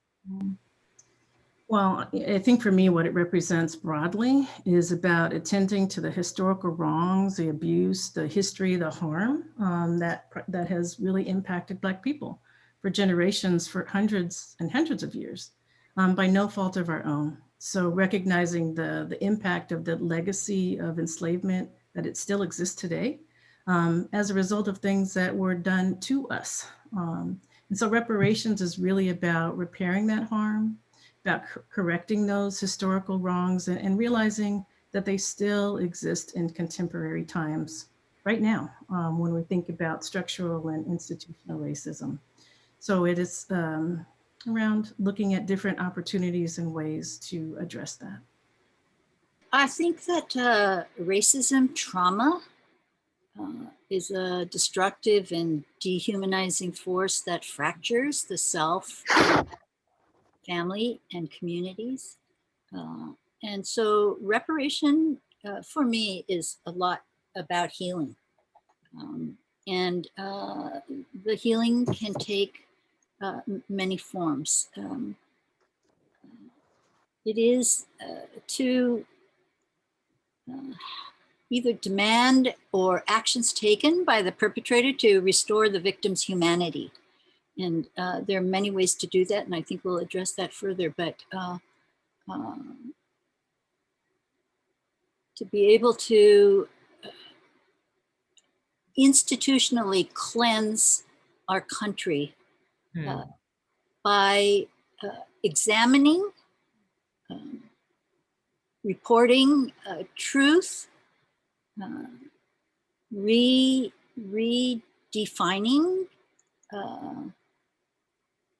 the meaning of white supremacy, and deep structural change will need to happen in order for healing to take place. And so I think HR 40 is the natural and most pressing first step to make that happen. We have to start educating ourselves. We have to educate the community. And ultimately, what I've learned from reparations for the Japanese Americans is all of us have to take responsibility for reparations. Both of you have really referenced that underneath this conversation of reparations, right, is a reckoning of a truth, of a harm that has been done. And you've spoken about racism and white supremacy. And so first step, right, is understanding that a harm has been done.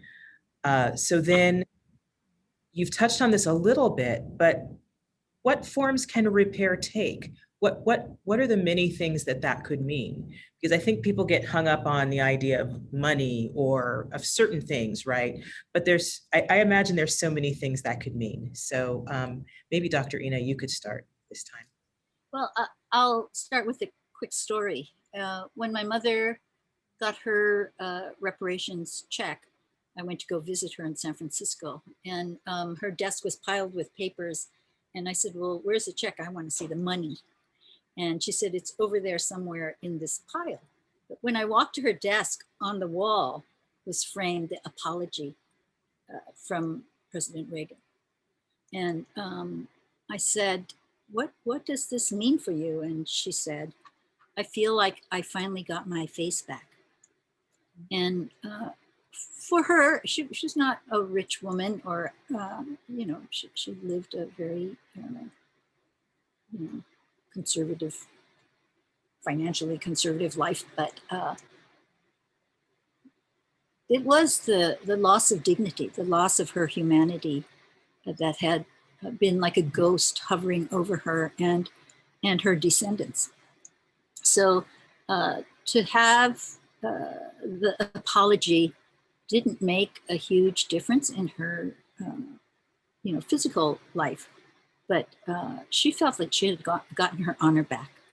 That somehow the apology, it wasn't that she was grateful that he felt sorry, or the American government, American public felt sorry, but more that it was an acknowledgement. It was a way in which the truth of who she was, her humanity, was restored to her, and her sense of dignity.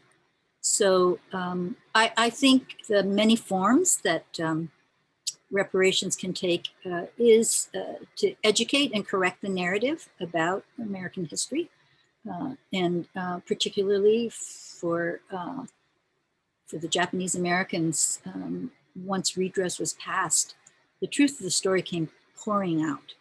People who weren't able to speak, who didn't feel that they had the right to share their stories, came flooding out. So we have now today what was kind of a empty space, now filled with poetry and literature and music and drama and films that tell the story in all its richness and all of its tragedy. The repair took place in releasing our creativity, something that was really lost in my generation. I think that also memory is a really important part of repair, that we're encouraged, supported. We find spaces like safe Black spaces, like our healing circles for change, where it's safe to remember, to recall, to recount in all of its darkness what our families have experienced.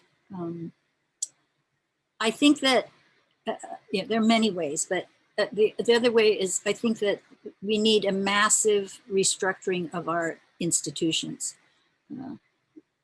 And like I say, I feel like our institutions have been stained and need a massive cleansing to tell the truth, and actually to be led by people of color to tell that truth.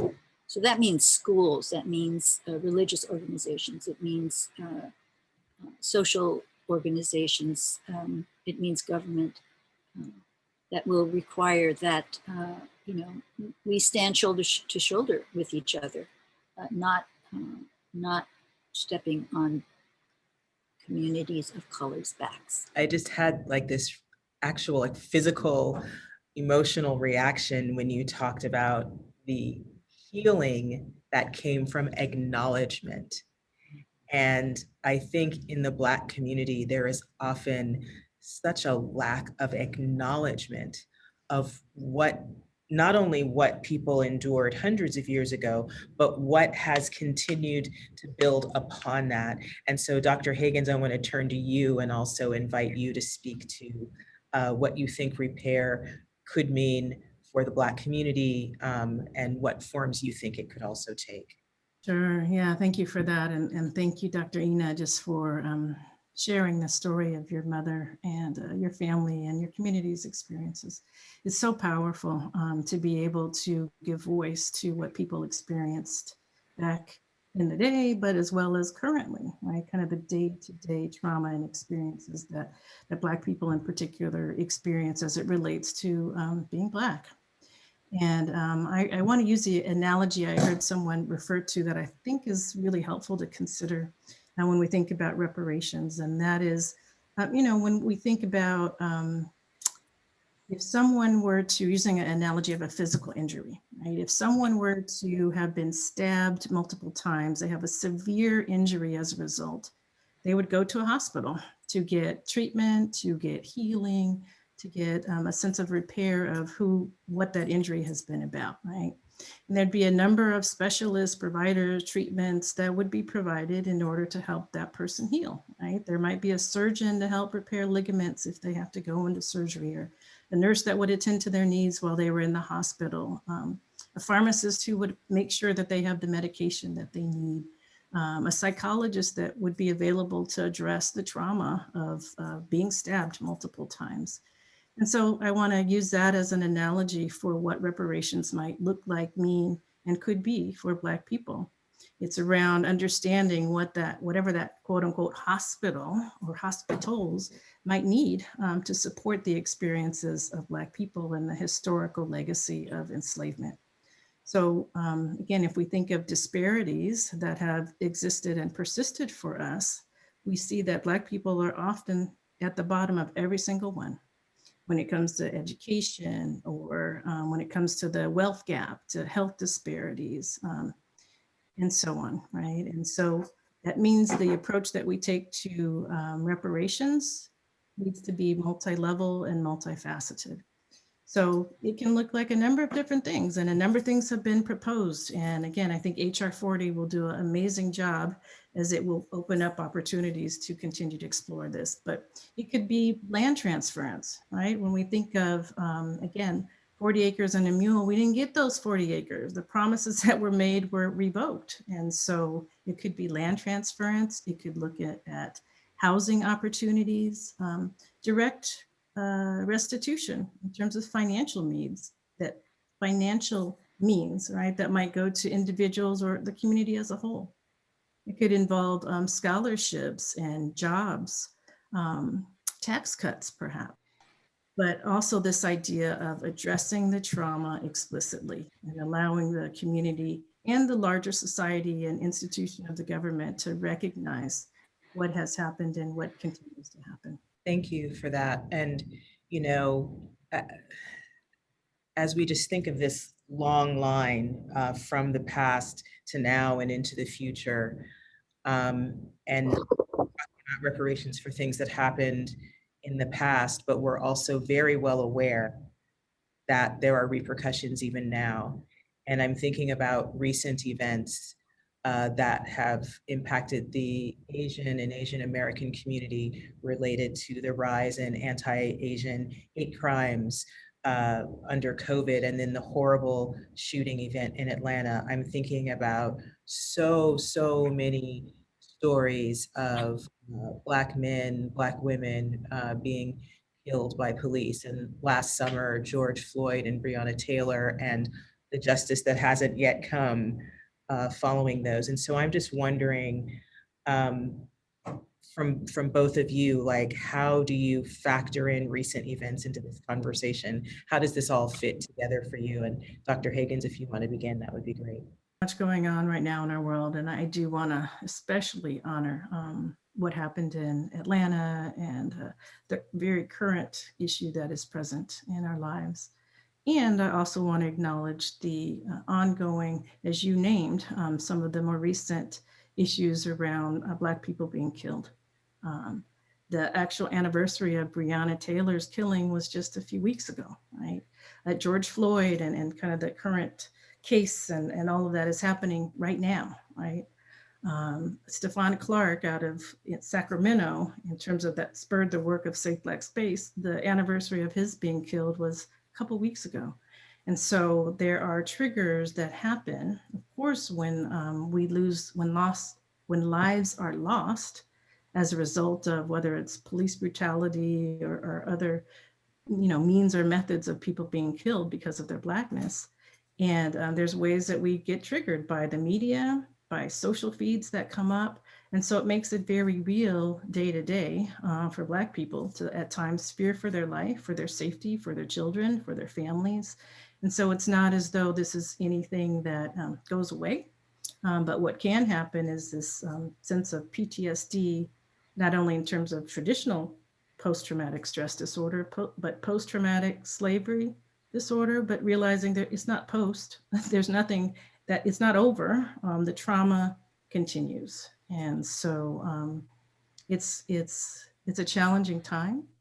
And what may happen at times for people of African ancestry, that there can be a development of a sense of numbness in order to kind of disconnect from the ongoing onslaught of what feels like attacks to our humanity, whether that's literal, right? That could be me that got killed, but also attacks to our humanity in terms of how we're seen or perceived or what we have access to or not. And so it's a trying time. And I think reasons why things like the EECs and Safe Black Space and the circles that Dr. Ina provides are so very critical and necessary, because yes, we have to make changes and impact at the institutional level, at systemic kind of issues, but there's also a movement and a need to make sure that we are healing ourselves and our communities so that we're even more equipped to address what's happening in our world. Thank you. Dr. Ina? Dr. Higgins describes it well, that we continually keep getting triggered. So the triggering means that when you experience a trauma, it's so overwhelming that you can't fully cope with it. So you compartmentalize the memory, you numb yourself, all these strategies that are developed so that you're not in that constant shortness of breath and vigilance that trauma requires you to be aware of your environment. So in the Asian American community, we are all definitely stirred up. We've, if there was a way we were numbing ourselves and, you know, and in many ways feeling like we aren't currently the target, so we could serve as allies to other communities that are targeted, allies at the border, allies pushing for Black lives. And then on a dime, we could be the next one. And I had this experience the other day when I decided to go for a walk. And this was just before the event about the Chinese woman in San Francisco downtown that beat the crap out of the guy that attacked her. I don't know if you saw that, but he punched her in the face and she had her stick and she bloodied him with her cane. She's 76 years old. So she's younger than I am. But what I thought was when I went for my walk, I had on my mask and I had on a hat, and which I always wear. But when I was walking, I realized, oh, this is good because people can't tell that I'm Asian. And so I had this twisted moment where I thought, you know, I've worked so hard to be proud of how I look and who I am. You know, I had to question, am I disguising? Do I feel justified in doing that? Or should I be more brave? You know, and I decided it wasn't safe to be on the street. I turned around and came back. And then sure enough, that night was the news about this woman in Chinatown, San Francisco. And I thought, it's difficult to heal a trauma wound when it's continually breathing down your neck. It's like, could be there in a hair trigger moment. And here we are in this moment. Right. So hard to heal when the traumas keep coming. But both of you are doing work right now that addresses that trauma in your communities. And so I see our time is running short. So I want to really just have an opportunity for each of you to highlight some of the ways that you're bringing healing into these communities. Dr. Ina, you want to begin? Sure. So Tsuru for Solidarity is a direct action organization. We demonstrate, we protest, we sign petitions, get organized communities of non-voters, many areas of our work. But what we found was that after every action, it was really important that we gathered together with our allies. So it's a cross-community gathering called Healing Circles for Change. And what we found is that when we sat together and shared our stories, there were stories we never heard first person from each other. And it strengthened our bond. And our work is about solidarity, about working cross-community, about being allies, being the compassionate witness and centering the targeted community, but being there as part of the support and resource for communities who are under attack right now. And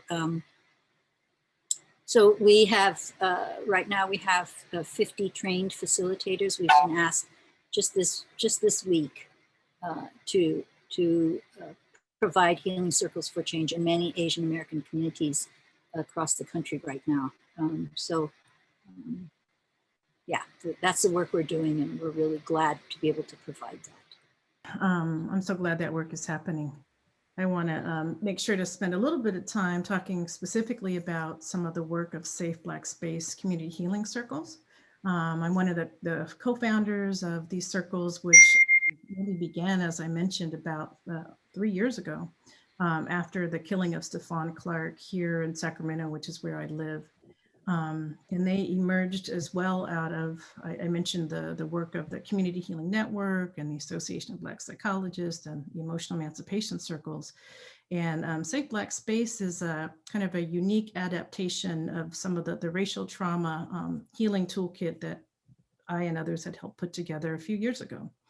And what we do is offer circles that are specifically for people of African ancestry, so Black identified, to provide an opportunity to talk about, again, some of the challenges that we face as a community, to provide culturally and African-centered strategies for coping and responding, to raise awareness about, again, what white supremacy looks like and feels like, and doing it in a way, again, that is affirming of who we are, reminding ourselves of the truth of who we were before enslavement, before the Ma'afa, which is often referred to as the, well, a lot of things, but the African Holocaust, which is still in existence today.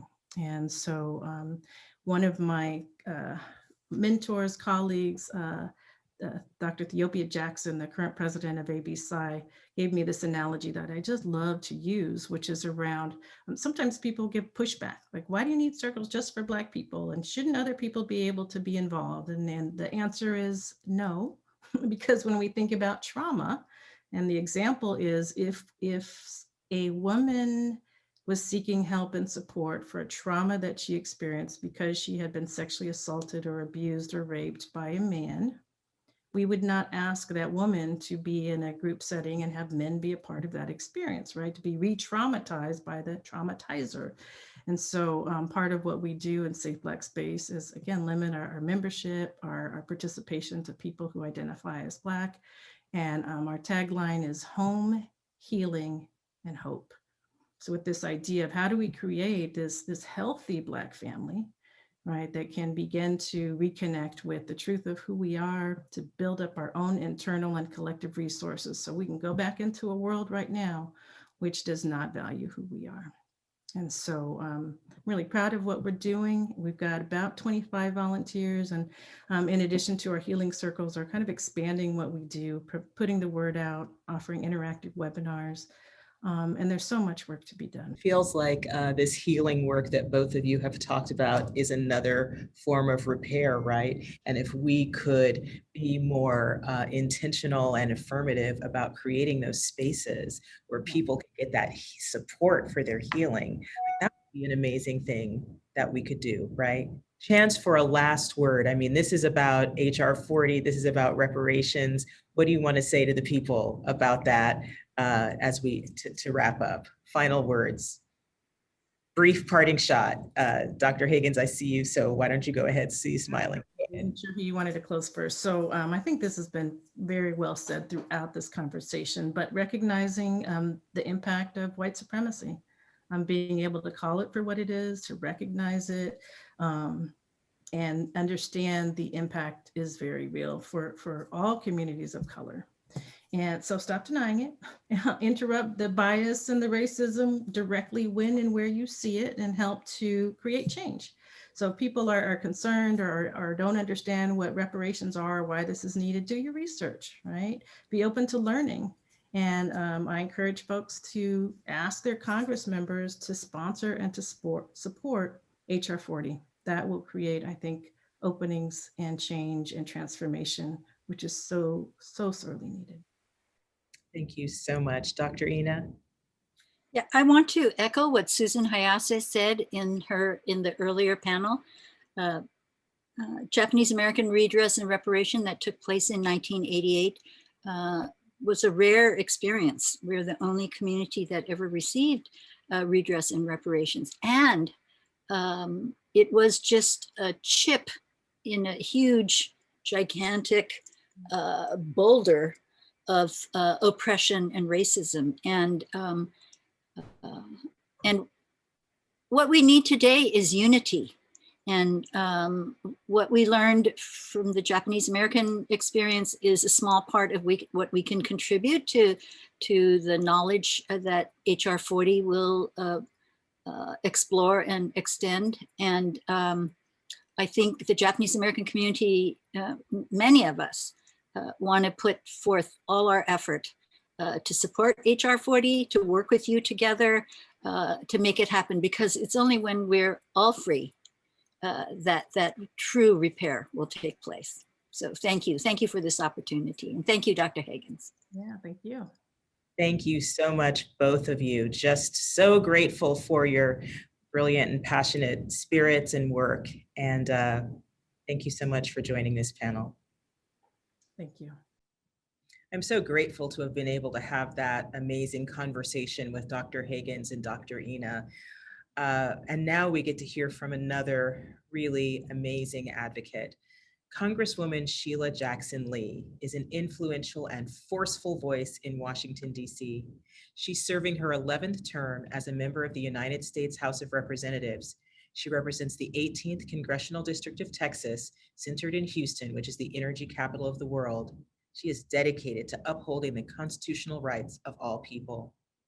She's currently the first female ranking member of the Judiciary Subcommittee for Crime, Terrorism, Homeland Security, and Investigations, and is leading the way on criminal justice reform through groundbreaking legislation, including the Sentencing Reform Act, Law Enforcement Trust and Integrity Act, the RAISE Act, the Fair Chance for Youth Act, Khalif's Law, and the American Rising Act of 2015.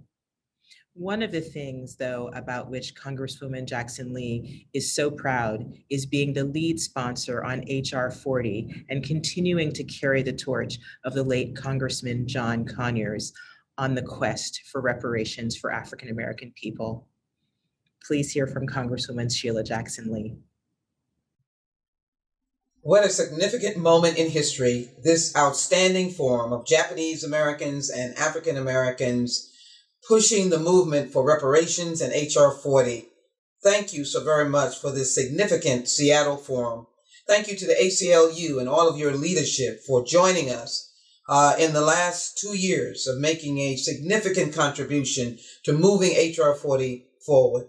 Thank you to the Japanese American community for finding our common mutuality, a mutuality of our history, mutuality of our oppression, mutuality of our struggle, and mutuality, I hope, of our victory.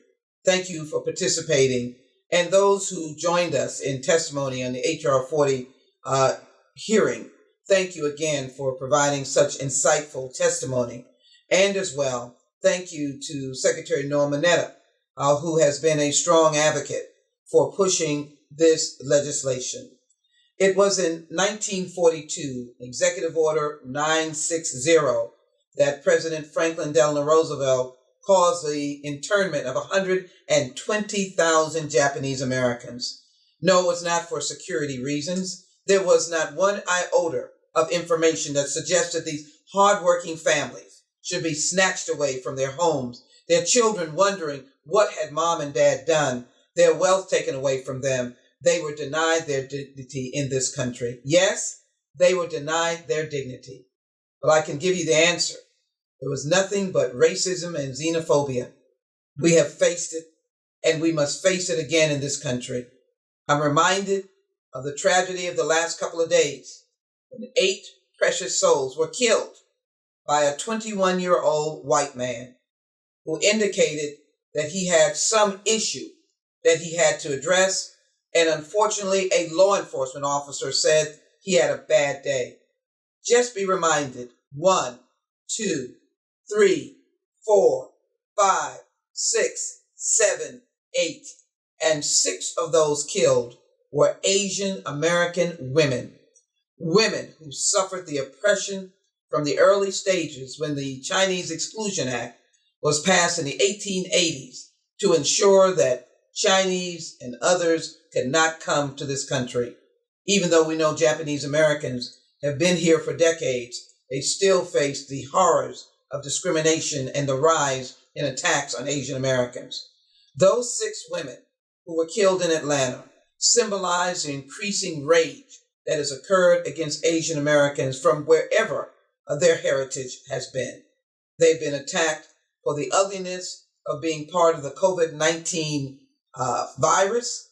As one of my colleagues, Ted Lieu, said, I am not a virus. Asian Americans are not a virus. And so this forum is particularly powerful, and it is galvanizing.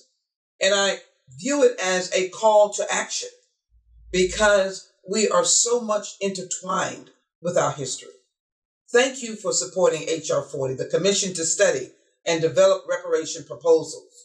Reason being is that we're on the precipice of doing something that has never happened in the United States Congress.